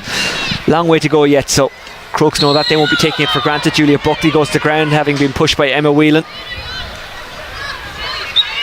Maybe I'm wrong there, because I've never played a county final of any merit. No, look, you do leave it all out there regardless of what the scoreline is. You always feel like you have a chance, and you're kind of playing with your friends and people you grew up around. There's that extra bit of motivation and kind of body on the line attitude that you'll see from Thomas Davis now.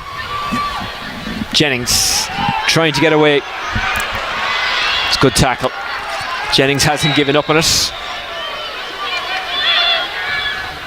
He might have pointed towards the Thomas Davis goal, but it is a free out to Thomas Davis.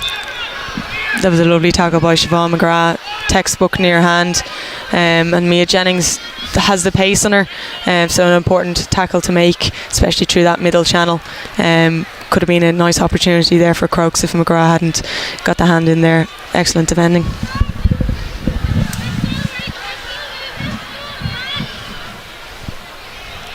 Thomas Davis about to make a double change. We'll get the detail of that in just a moment. They're not waiting to find out, are they, Thomas Davis? They're having a real go here, making the changes early, giving subs time to make an impact in the game. Yeah, I think that's Goldie coming on there now, and Eve McGoldrick. Last couple of years, probably when she broke in the team, she would have been a guaranteed starter, so you have a lot of experience coming off the bench here now. Lamb jostling with Deegan. Deegan wins the battle. Deegan takes it back, took it back well from Alwyn Carey. Here's Nora Kirby.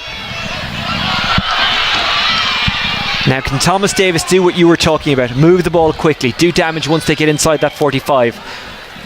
Quinn Corbally, it's a good pass.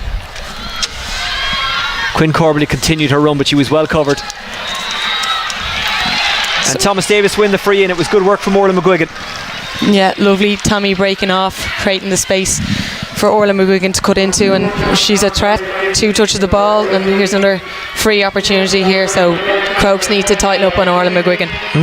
Tammy Quinn Corbally impacting this game, impacted for the Dubs this year as well, made her championship debut this season, was captain of the minors as recently as 2020, which tells you how young she is.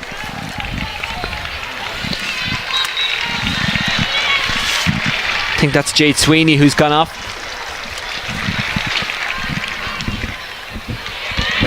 And that's a fantastic score. Really well struck. Maeve Deaney, her third of the game. Aoife Kane had to be careful and was. Rachel Newell clamping her and not letting her away, but she has won the free. I think she just caught Aoife accidentally in the face there. I don't think there was much in it. But I think now's the time for Thomas Davis. They're after getting 2 scores in a row there. Bit of momentum. They need to kick on now. They can't let Kilmacud Crokes get control of the game back again. Kilmacud Crokes, who've already won a county title this year in Junior B. O'Dwyer has won the Junior A.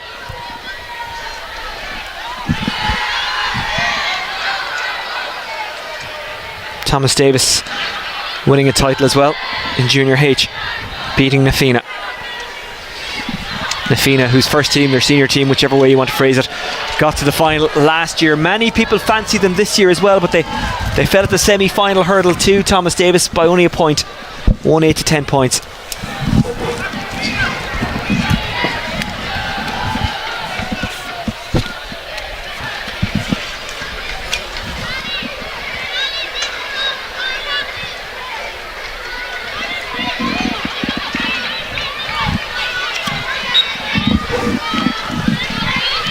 We'll resume. Molly Lamb. Lamb received it from Philippa Green. Laura McGee takes off. McGee goes long. Good take. Davern turning and twisting but can't get away from McCabe. Buckley. Rutledge. McDade.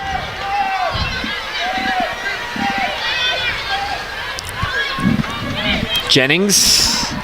Coss. Trying to turn on it there was Murray. She did really well. Murray gets a shot away. Staunton, solid hands, well taken. But a wasted opportunity for Kilmacud Crokes, the kind of opportunity they may come to regret.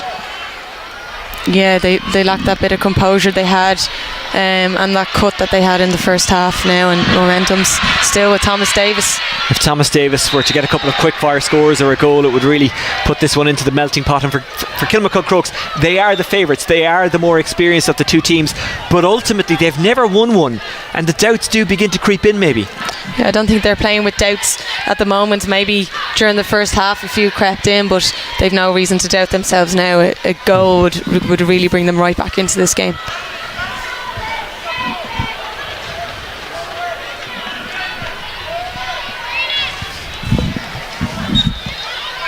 Referee having a word there with Laura McGee.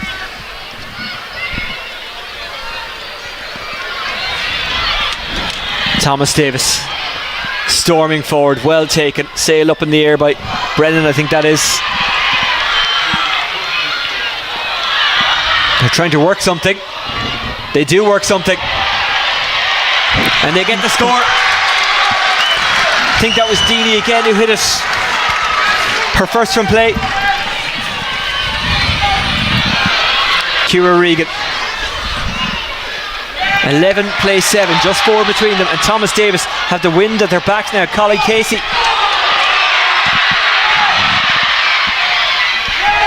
Good score.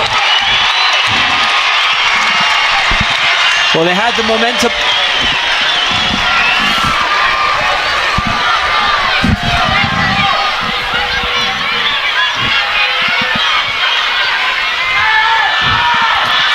Important for Crokes that they won that possession. They did through McDade, Rutledge, Lamb, McGee. Good footwork from McGee.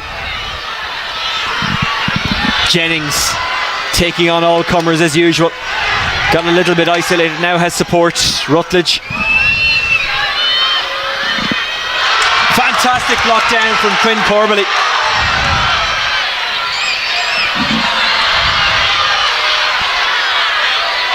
McGrath had a runner off the shoulder.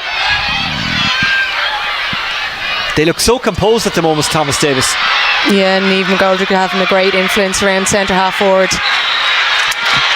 And now they have a free in. That's Orla McGuigan again getting on the ball. I think Kilmacud Crokes' work rate has dropped a little bit. Rena McTavish broke through a few minutes ago, completely unmarked, carried the ball from midfield, offloaded it to Maeve Deanie, and they got a score. So Kilmacud Crokes, in order to stay in this game, they're going to need to start working a bit harder. And this is what I was talking about a few minutes ago. Crokes the favourites, Crokes dominant in this game, but when you haven't won one and you're looking to do something for the first time, maybe, just maybe the doubts creep in, it's off the woodwork, but it still might work out for Thomas Davis. McGuigan spills it, and it's a 2-point game.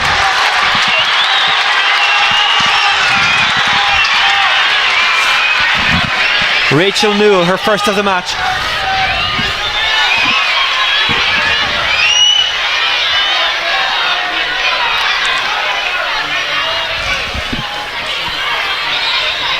The cynical side of me thinks that maybe, just maybe, this is a ploy to slow the game down, to take the sting out of it. Philippa Green down injured.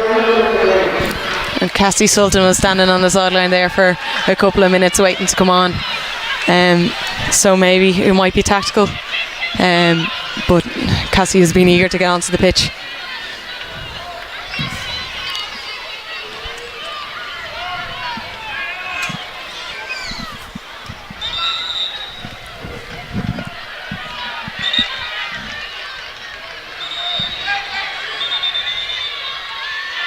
Philippa Green didn't know she was coming off there now, so maybe she's carrying a bit of a knock.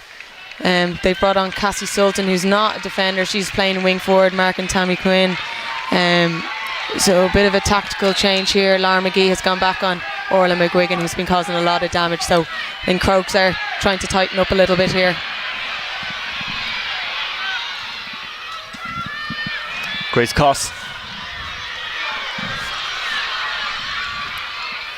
Well, we did say a couple of minutes ago when they dropped one short into the goalkeeper's arms, would they regret that?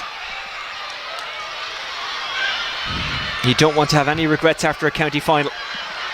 Thomas Davis hunting in packs, but Crokes winning the free. The noise level has ratcheted up here. I think that's all coming from the Thomas Davis side. Really got behind their team now in the second half. Good take by Davern. 2 from play. Davern still going. Forced into a very tight corner though. Gets out of it. Mia Jennings. Kalina McCabe's down there injured. Looks to be in a lot of pain. Here's Rutledge. She'll play on. Rutledge lets one go. Rutledge. Short again. Well saved by Staunton. 2 drop shorts in the last couple of minutes.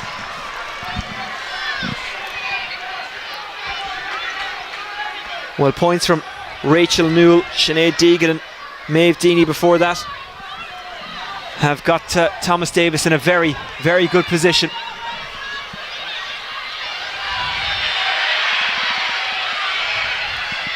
Casey.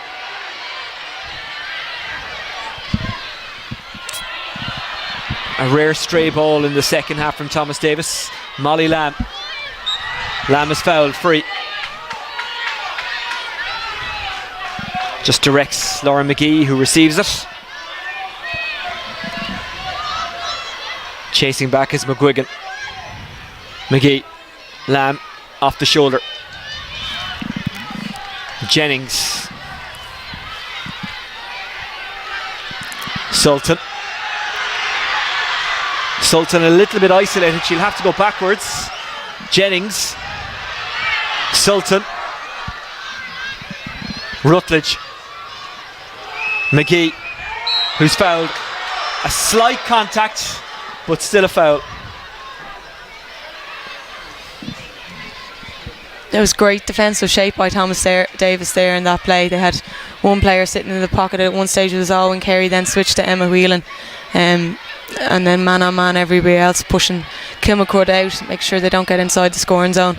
A little bit loose here now. Laura Kane finds a bit of space. Crokes, lovely score. Laura Kane settles things down for Kilmacud Crokes.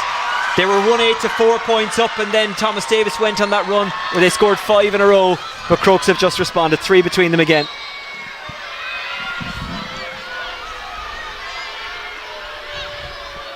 Staunton. That's going to be intercepted by Kane. Good ball by Kane. Darvern hooked it wide. She says she was being fouled. Referee not interested.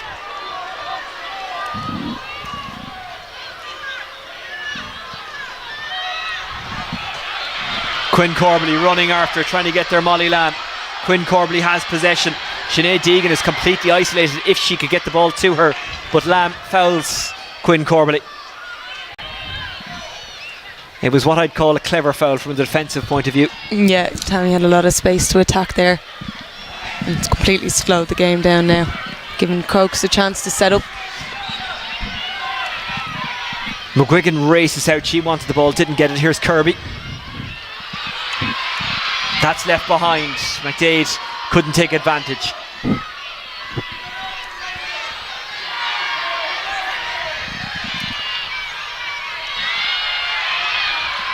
Thomas Davis flowing forward. McGuigan.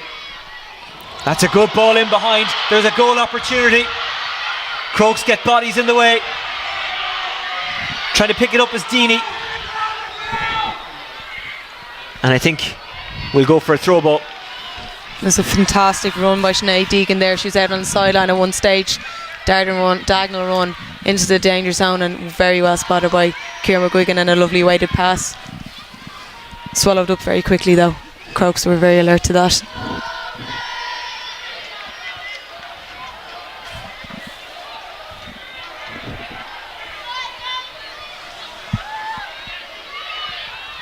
It's rebounding around. It's collected by Kane. It's left behind. And it's a free in for Thomas Davis. What did you make of that call, Ciara? Yeah, no, she picked straight up the ground. 2 knees were down, so definitely a free, but came from pressure from Tammy Quinn. Good tackling by Aoife Kane. Still work to do for the Crokes defence. McGuigan squeezes that one over. 2 between them again. They had the free if they wanted it. They chose to play it, and McGuigan got her first from play of the match.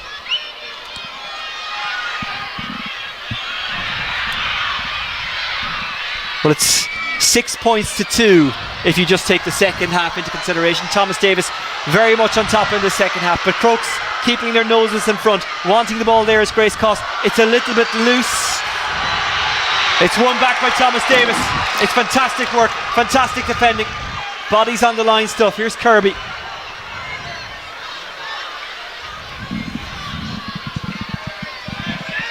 Rachel Newell.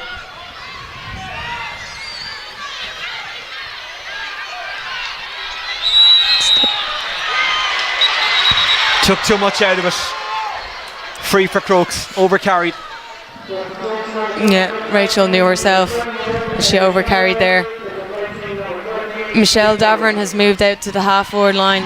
Perhaps Crokes feel that they need a bit of a ball win or something to get their hands on the ball around there and secure a bit of possession, which they haven't really had in this half. Amy Conroy comes in. She replaces Murray.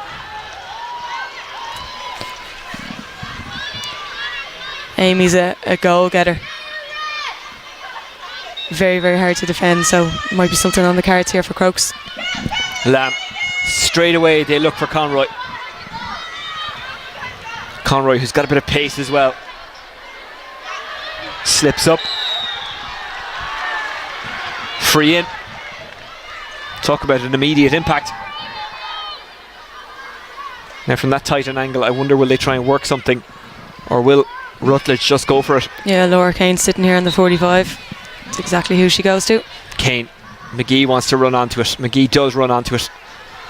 Saw that the route was blocked, so had to go the long way. McDade. Good shuffle from McDade.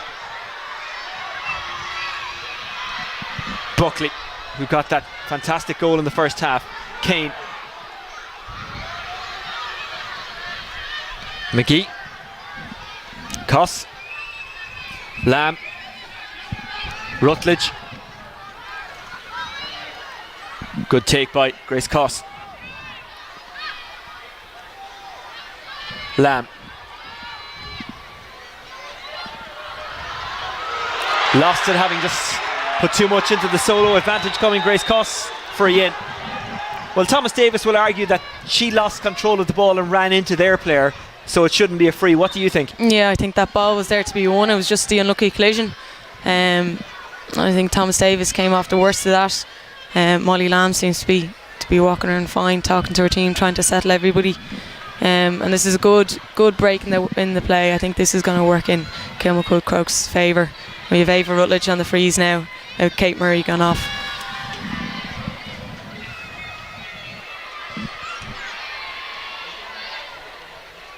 More reaction to this game to come across all the usual social media channels. Post-match interviews on Dubs TV, and of course you can find more on the Dublin Ladies Football social channels. At Dublin Ladies G is the Twitter account.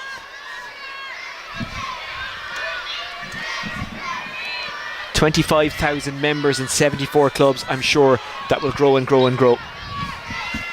Rutledge. Grace Coss. Back to Coss. Steps into a crowd, loses the ball. Thomas Davis. Look like they've got possession. And now they'll hope to work it up the park. And it's a free for Thomas Davis.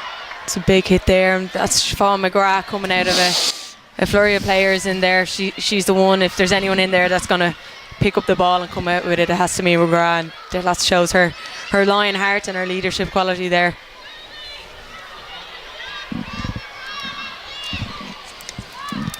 Well, you can see the players, any chance they get getting water on board. This game, I'm sure, absolutely draining for them.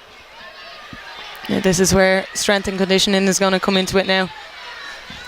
Both teams playing at a million miles an hour. Good hands by McTavish, who spilled it, then regathered, got the pass away. Sinead Deegan. Good tackle by Darvin. Well, no, not a good tackle. Free in.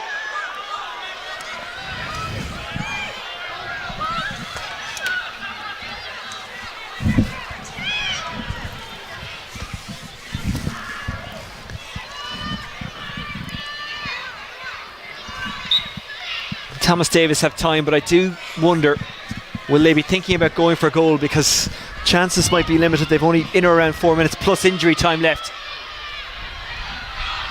Casey. McGuigan. Crokes congesting that scoring zone. McGuigan goes to ground. It's another free in. Yeah, Crokes have plenty of numbers back there now. McGuigan hurt herself slipping into that tackle there. I'm sure she'll carry on.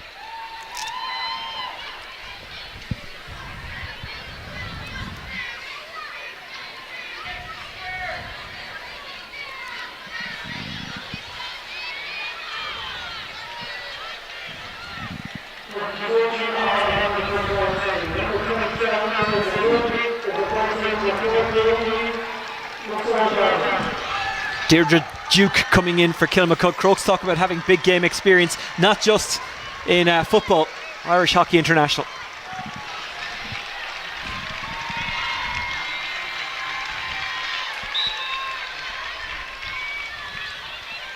Is this one going straight over or dropping in? It's dropping in.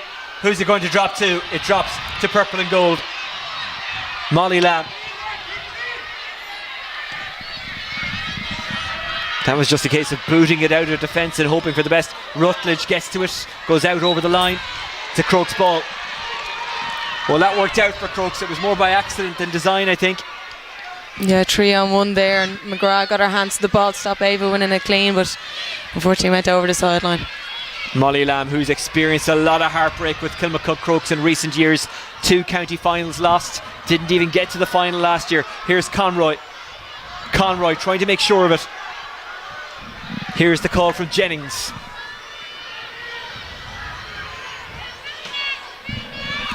Grace Coss.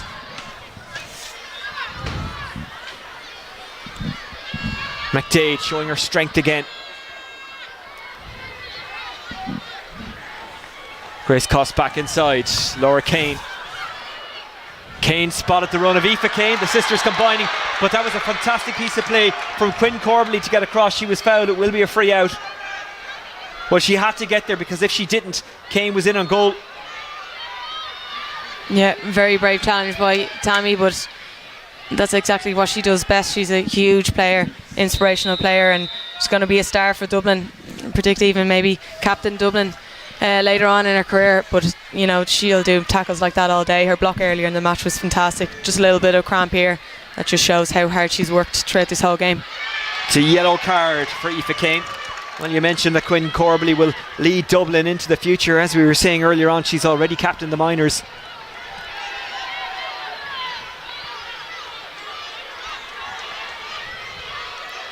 Kilmacud Crokes to complete the match with only 14. They've still committed all their players forward. They're man on man inside their own 65 still. So sticking with their game plan that has worked for them. Well, in the first half anyways, kept the scoreline down a bit in the second half and no goals, but it's a goal. That's what Thomas Davis need now, and they'll have to work at the length of the pitch to get it, which is going to be a big task. But they do have that extra player that can make a bit of difference. Yeah, they'll need that extra player. It's Tammy Quinn at the moment. They'll need them breaking lines, getting through. You can see Niamh McGoldrick in the middle of the field trying to rile all her players around her for one last push. But nearly every single Crokes player is touch tight, hands on for this. This is a vital kick out from Staunton. They're running out of time. Quinn Corbelly's okay again. Can Thomas Davis find the goal that will win them the championship? A point no good at this stage. They regather. Crokes with almost everyone behind the ball. It's a risky enough long one. Laura McGee tries to get there.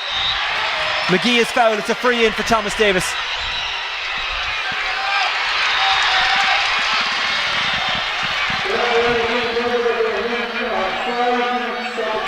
Five minutes of stoppage time, so a point might actually do from this attack.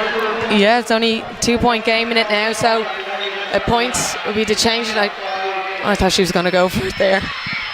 She's within her range now. Kirby screaming for the ball here on the right hand side. Kirby lays it McGuigan off. left foot. McGuigan. There we go, 1 point game. It's a 1 point game. Ciara McGuigan, who's come up with big scores already tonight, does it again.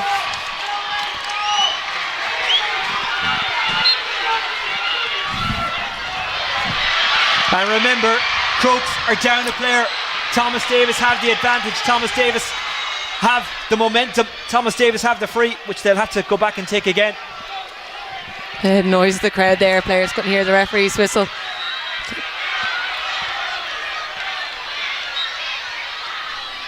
This is a lot tighter than many thought it would be. Kirby lays it off.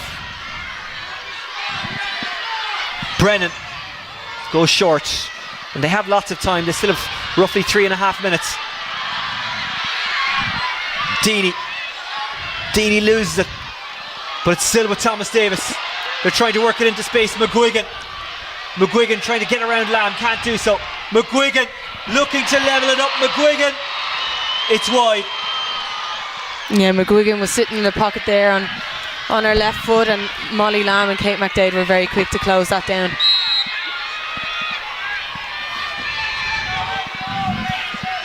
Dervla Gower. It's a big kick out for the Galwegian. That's risky enough, but in fairness, when you have the skill, you know you can do that, and they did. Lauren McGee. It's a dangerous game for Crokes. Do they drive on, or do they just try to keep the football? Gower. Plenty of space there for Grace Cost to run into, and she can turn and go at her ease. She's got Laura Kane down the line. Instead she went to Lamb. Laura Kane breaks the tackle, got away from Kirby. Kane still. Good ball, Jennings. That's well taken. Laid off, Rutledge left behind. Crokes win the break. A goal here would surely take the title. It's Sultan. It's in the back of the net. It's surely Crokes' title for the first time.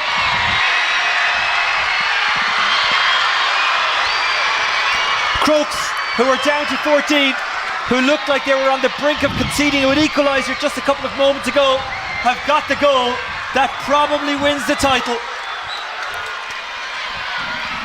Thomas Davis were very open there, and they'll be devastated with that. What a finish by Sultan. 2 goals for Crokes, They're 2 on here absolute now. belters, but Thomas Davis aren't done yet, and they do have time, roughly 2 minutes. They'll have to do something they haven't done so far this evening and find the net. Good step inside. Newell loses it but gets the free. 2-9 is 15 points, 11 points. Well, that's 11 points, 4 between them. I wonder, does McGuigan just pop it over here and then hope that they can win the possession and work a goal? That's exactly what they are doing. So obviously she checked with the ref. McGuigan does not deserve to be on a losing team. At the moment though, that is the case. Full press here again by Thomas Davis. I think they've identified Gara's range. Had to go short. Grace Coss. McGuigan battling for it and fouling. and staying down, doing the smart thing.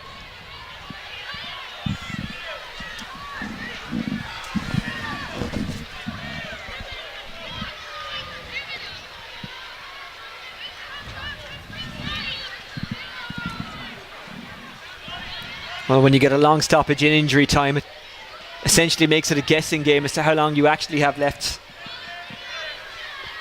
Yeah, the referee's at his watch there now, so I wonder, did he pause it or was he just checking time? I think this is tactically now working in Crokes' favour. Settle them, organise them, get a bit of shape back.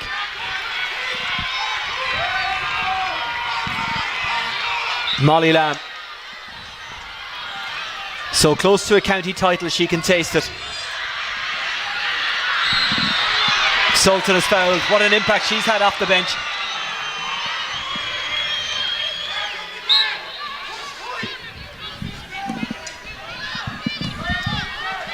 Lamb goes long, broken down by Deirdre Duke, laid off McDade. Strong running from McDade, looking inside for Duke, couldn't find her, it was intercepted. Is there one last chance for Thomas Davis? They have the free, they have to work it up the pitch very, very quickly indeed.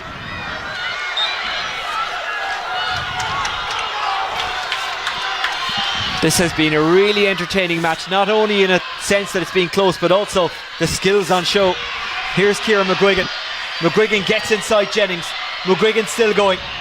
Thomas Davis committing numbers forward as they have to do. Extra time if required.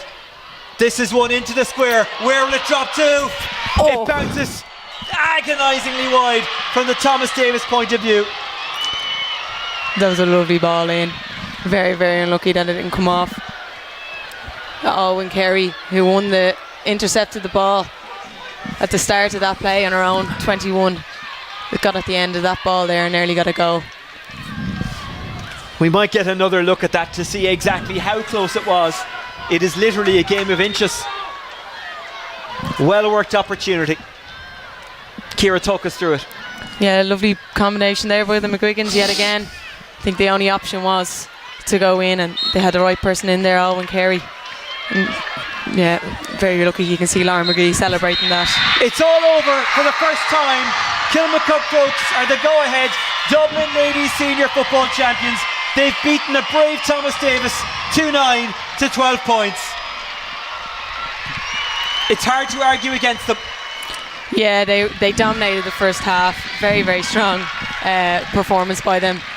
Probably didn't put in the performance they should have in the second half, but Thomas Davis came out. They left everything behind. Very, very unlucky that they didn't come away with the win based on their second half performance. You can see just how devastated they are now, but overall in terms of the championship, I think Crokes have been the better team, probably deserve to win, but yeah, definitely heartbreak there for Thomas Davis girls. Looking at Siobhan McGrath there, if there's one person in Dublin that you want to have a county medal in their back pocket, it's Siobhan McGrath, and I think even the Crokes girls would swear about that as well. So devastated for her, but you know, this has been a long time coming for Kilmacud Crokes, a really, really long time coming. A lot of hard work put into these girls from juvenile level all the way up, and there's the reward there. Hurt can drag you back and it can drive you on. At times tonight, I wasn't sure what way it was working for Crokes, whether they were being dragged back by it or whether they were being driven on by it.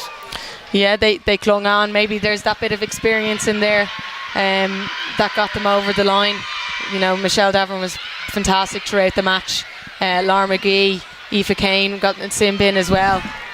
Put in massive shifts, and then you look on the other side, you have Alwyn Carey to keep Grace Coss and Kate McDade quiet in midfield. Herself and Nora Kirby were fantastic today. Thought Tammy Quinn Corbally had a massive game.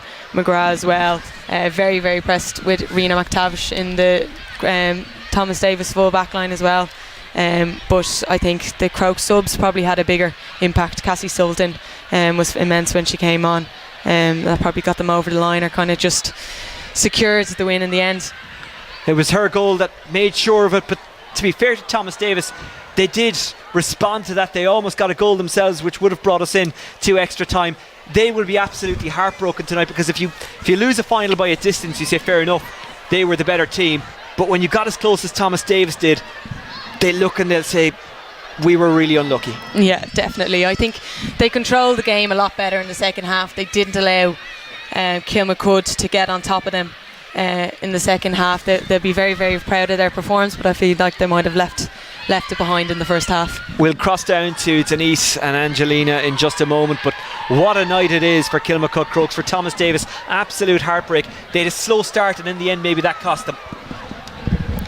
Yeah, very, very slow start. Probably did cost them.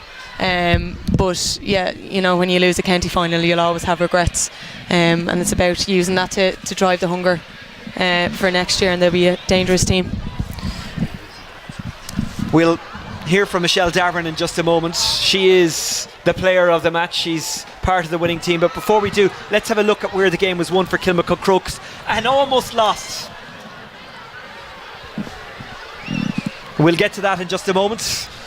We'll hear from the winning team. Hopefully we'll hear from the losing team as well, Thomas Davis, although it is very tough to talk after such a defeat. I was going to say a devastating defeat, but you remember it's a sporting context.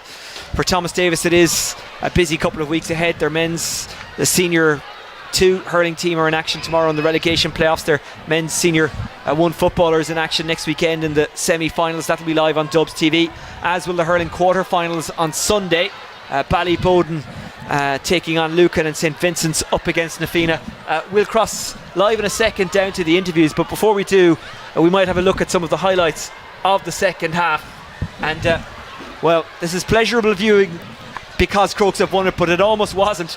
They did start off well. They did get the first score of the second half.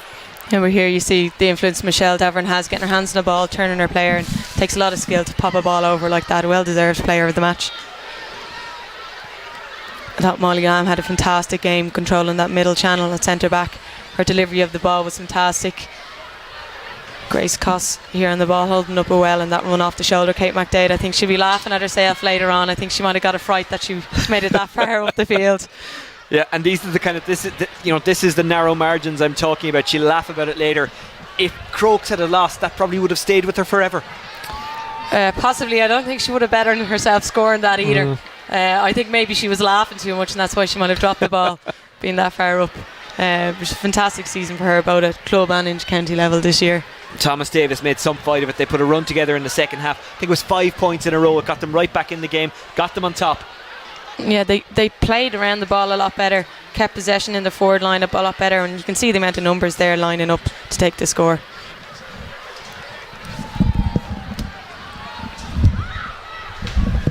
Sinead Deegan has been a fantastic player for them all through the years, and that's a lovely score. McGuigan was free on the left, but I think she was right to take her score there. Well, they'll look at Kilmacud Crokes, Thomas Davis, and they'll say, well, you know what, they had their bad days. They lost 2 finals and they came back and they've won 1. We can do the same. That is probably what will get them through the off season and winter and back into spring.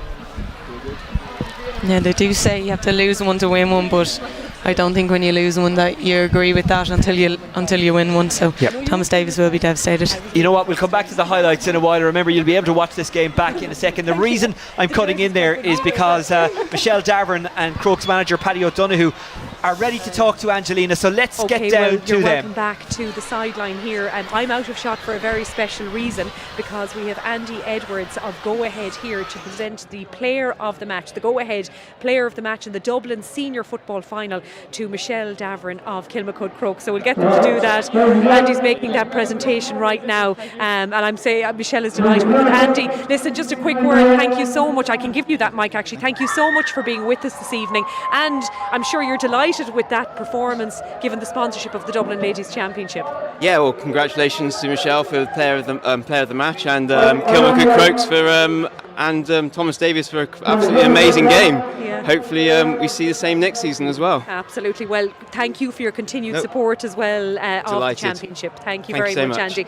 Listen, that's the player of the match presentation made. So Michelle, I'm going to get Paddy to stand back in a second again, but I'll give you, well, can you manage everything with player of the match awards? Look, we'll go with you, Michelle, because Paddy and Denise are deep in conversation up there going over the trials and tribulations of the game. Listen, congratulations. What a game, as Andy said there, what an incredible encounter. What was it like to play in? As I said to Andy there, it's like we've been in this final 3 years out of the last 4, and each year it's kind of ding dong battle, and you never get used to it. And I feel like I'm so out of breath right now that I feel like I played 70 odd minutes. But yeah, the first half was a little bit more free flowing. The second half was obviously really tight, like went right down to the wire there. But it's just showing how the quality that comes up through the club system, and how you end up for the first year in a couple of years without Foxrock in the final, and you still have an absolutely cracking final. And Thomas Davis are an absolute credit to their parish. Put it up just to the last minute, but I'm glad that last minute wonder goal really solidified it for us anyway. But I mean, up to that, the second half, we were talking here at half time, myself and Denise, and you were so far ahead in, not just on the scoreboard, but it looked like you were so in control of the game. But they really threw the kitchen sink at you in the second half. Yeah, I think in the first half we were kind of cruising, and I was alluding to that, like it was a little bit more open, certainly where I was in the full forward line. Second half they really kind of cracked down. They caught us a lot on the break, which they're really, really good at, running it through the hands really quickly, and they converted a lot more than us until the last couple of minutes. So that's the game anyway. But just happy to get it over the line. For you personally, a Player of the Match award in your hand. We said, the opening minutes especially, the ball was sticking to you like glue. You were laying off some great passes to your teammates for scores, and scored a couple of great ones yourself. It must be lovely to play like that in a county final and be standing with a Player of the Match award, but also, of course, a county title. Yeah, there's no better feeling. Like, really can't describe it. I was crying without tears there for the last 10 minutes, but I would have watched about my brothers playing here all my life, and I would have come up through the team and all the underage system with Molly, Emer, they're all there today. So I honestly can't tell you what it feels like to win that with girls that I've been playing with for 20 years. It's indescribable. I think you've described it fairly well. Michelle, congratulations. I'm going to let you go back out you there. You might hand that mic to Paddy if you don't mind. I know anyway, you're fed up listening to him, are you, at this stage? Yeah. And Paddy, we won't keep. Thank you, Michelle. Congratulations, Paddy. We won't keep you too long because I know the presentation is all important. Congratulations. How does that feel? Oh, unbelievable. I thought those last 10 minutes were about 10 years. Like, we had a great first half, and I think, to be honest, we got the first score in the second half, and I think we started thinking about lifting the cup rather than playing football. And in fairness, Thomas Davis never stopped. They left every ounce they had on the pitch, and we just kind of fell into the traps they set for us. And isn't that the case? I mean, that second half, I mentioned that to Michelle, they threw everything at you, but you still were able to hold your nerve. And I mean, the wonder goal, as we said, was unbelievable. I was slagging off Cassie of all the players to end up in front of the goal with 10 yards out. I wouldn't pick Cassie, put it that way, but she finished it with aplomb, and it was fantastic. And we kind of felt if we could get inside them, like we got success in the first half. The second half they definitely tightened up. We felt if we could get inside them, we would definitely get chances and goal chances, and I suppose we got two of them, and that was the difference tonight. They couldn't get the goal.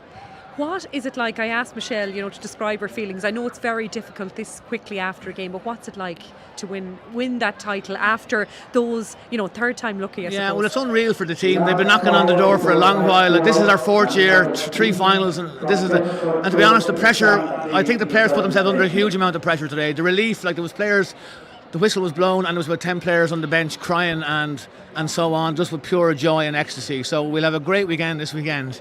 You thoroughly deserve it. Paddy, thank you so much for being with us this evening on Dubs TV. I'm going to let you go for the presentation. Lovely. That's kind of important, isn't it? I think it's fairly important at this stage. I can see the anxiousness in case I wouldn't let him go at that point. Denise, I might pull you down. I know that Ocean is going to talk us through the presentation, but I'm just taking a look around here. I don't know that they've gotten themselves into position for it yet, have they? So we'll have a quick word with you, because I know Ocean is going to do that. He'll talk us through the presentation when it happens. But Denise, look, what a finish to that game. Unbelievable. We said that Thomas Davis had a mountain to climb. Well, Jesus, they put in every last ounce of effort to try and get up it, and some really standout performances for them. They did what we thought that they had to do. They started moving the ball fast, they started creating the overlap, getting the ball into their forward line, some individual super scores for Thomas Davis as well, but the whole effort of the team, I mean, they really put it up now. I'm sure Kilmacud Crokes were disappointed with their second half. They were probably a little bit sloppier on the ball. Maybe the big lead at half time made them take the foot off the gas a little bit, but God, your heart would go out Thomas Davis there with that last gasp attempt then at a goal as well. Yeah, they poured everything into it. It's it's nearly like they were listening to you at half time. I'd say they got a steer talking to. And they were doing everything right. That is just, and to spare a thought to them, we've seen the jubilation on the Kilmacud Crokes side of things with Michelle and Paddy, but to spare a thought for Thomas Davis, because you pour everything into it and it is just so deflating, because you leave everything out on the pitch, and they did that. Yeah, and I suppose the platitudes then in terms of they can hold their heads high, like it'll mean nothing to them at the moment, but in fairness to them, they came out, they really I'd say it was a short and sharp chat at half time. They were out quick onto the pitch, and they got stuck in. I mean, they were on the ball. I think they got 4 or 5 scores on the bounce without Kilmacud having any response to it. They were just moving the ball better. They were digging in deeper. Just the teamwork and not taking it into contact. It was really impressive, and your heart would go out to them. I mean, you can see what it means to them and their community, and I'm sure they'll be all out now in force for their men's senior team taking on the same team they next week. absolutely will. Yeah, we might be able to have a quick word before we finish, but I think they're getting ready for the presentation behind me here in the stand. So we're going to hand you back up to Oisín, who'll take us through the presentation. I think we've a little guest here behind us as well, a guest co-commentator. But yeah, we'll hand you back up to Oisín now, and he'll talk you through that presentation. Thank you very much, Angelina. Great to hear from Michelle Davern. It's what the Daverns do for Kilmacud Crokes. They're in the business of winning county titles, and they've added a first one tonight, the Ladies Senior Crown, annexed and on its way back to Stillorgan for the first time. Cassie Sultan got that goal, part of the wider Dublin panel the last time they won the All-Ireland back in 2020. A lot of Crokes involvement there that time. Laura McGee, Ava Rutledge, Aoife and Laura Kane. Niamh Cotter of Crokes was actually on the other side of that. She played for Cork that night. She might be involved in the Leinster campaign. She was in the warm-up this evening, so that suggests that she's not far away. Kilmacud Crokes, what a moment this is for them. The Michael Murphy Cup about to be handed to the captain, Emer Sweeney. For Thomas Davis, it's hard to watch on, but Ciara Trant, I guess they'll need to use this as fuel for next year, for 2023. Yeah, that's the only use you can really put in a loss like that. Obviously they'll be upset for the next couple of weeks, but I'm sure when they regather in January they'll be flying and ready to go again and using it as ammunition, especially when they come up against Crokes again. But Thomas Davis are a very, very good club side. Fantastic unity within the team. They really do battle for each other, as we saw here today. So yeah, they will be back. They've made massive stride this year from going from relegation playoff to championship final, so they'll be very proud of themselves. Well, Joe Keane is making his speech at the moment. He is the Dublin LGFA chairperson. He congratulated Foxrock Cabinteely on their 7 in a row achievements in his programme notes. But today it is Kilmacud Crokes Day. It was so close to being Thomas Davis's day, but unfortunately for them, they fell just a little bit short. But what an effort they put in. They left it all out there, and of course, as Angelina mentioned, the men's teams meet each other next week in the Go Ahead Dublin Senior Football Championship semi-final, a game you can watch live on Dubs TV. Don't forget to subscribe to our YouTube channel, and everything we're doing will pop up automatically. The reason I'm cutting across Joe Keane's speech is because we can't really hear him. We're far enough away from the nearest speaker. The referee tonight, Dave Murphy, tried to let it flow when he could, tried to contribute to the spectacle, although, as most referees will tell you, it's not up to them to let a game flow, it's up to them to enforce the rules. Yeah, he made a great effort to play advantage, probably lost on some of the crowd at times, but I thought he did a fairly good job, tried to leave it as open as he could.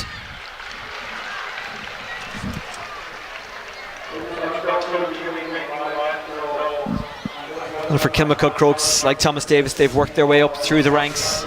Didn't get to the final last year, beaten in two finals before that by Foxrock Cabinteely. Emer Sweeney has her hands on the trophy and raises it high. Kilmacud Crokes, the go-ahead Dublin Senior Football Champions.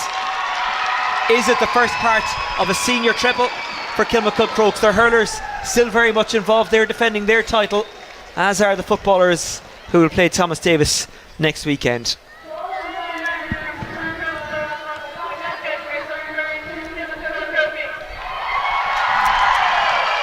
You can hear what it means. Well, we're having a little bit of trouble hearing Emer clearly there, but I think you can sense the joy in her voice. It's a great moment for her. It's a great moment for her team. Yeah, fantastic occasion for Crokes. A long time coming from a lot of those girls. So they're going to have a very nice weekend, I think. And off camera, the Thomas Davis players all standing together, arm in arm. That's great to see. They're getting 3 cheers from Emer Sweeney, who understands better than most what it's like to be in that position of Thomas Davis. That's in no way a consolation to them this evening, and I'm always aware that when you congratulate the losing team, it can sound patronising, but it really isn't. They really gave it all tonight, and they were so close. They did, and it was a battle, and that's what you want in a county championship final. But it's no surprise to me seeing a team like Thomas Davis linking arms at the end of the match. There's such unity within that group, and they've soldiered together through a lot of years up through a junior and intermediate. So this is their just reward, but there's more to come from this team, definitely. It's a purple and gold night in Parnell Park. Kilmacud Crokes the champions. More action to come on Sunday. 2 hurling quarter-finals. Ballyboden against Lucan and St Vincent's against Nafina in a local derby. We're back with football next weekend. Among the action, Kilmacud Crokes and Thomas Davis in the senior semi-finals. We've also got the senior 2 semi-finals next weekend. Those are huge games because the winners of those semi-finals go back up to senior 1. Stay tuned to all the Dublin GA and indeed the Dublin LGFA social media channels for more. Before we wrap it up, I'll say thanks to Angelina and Denise, who were on the sideline bringing us through tonight. Thanks to Patricia Monaghan in the Dublin LGFA County Board for providing lots of support and information in the lead into it. And thanks to everyone who provided the technical expertise. These things aren't easy to put together. They have the hard job. We have the easy job sitting up here and commentating on Akira. But it was certainly an enjoyable final, which you can watch back in full almost as soon as we go off the air. That's it from Parnell Park for tonight. We'll talk to you again on Sunday. Enjoy the rest of your weekend, and congratulations to Kilmacud Crokes.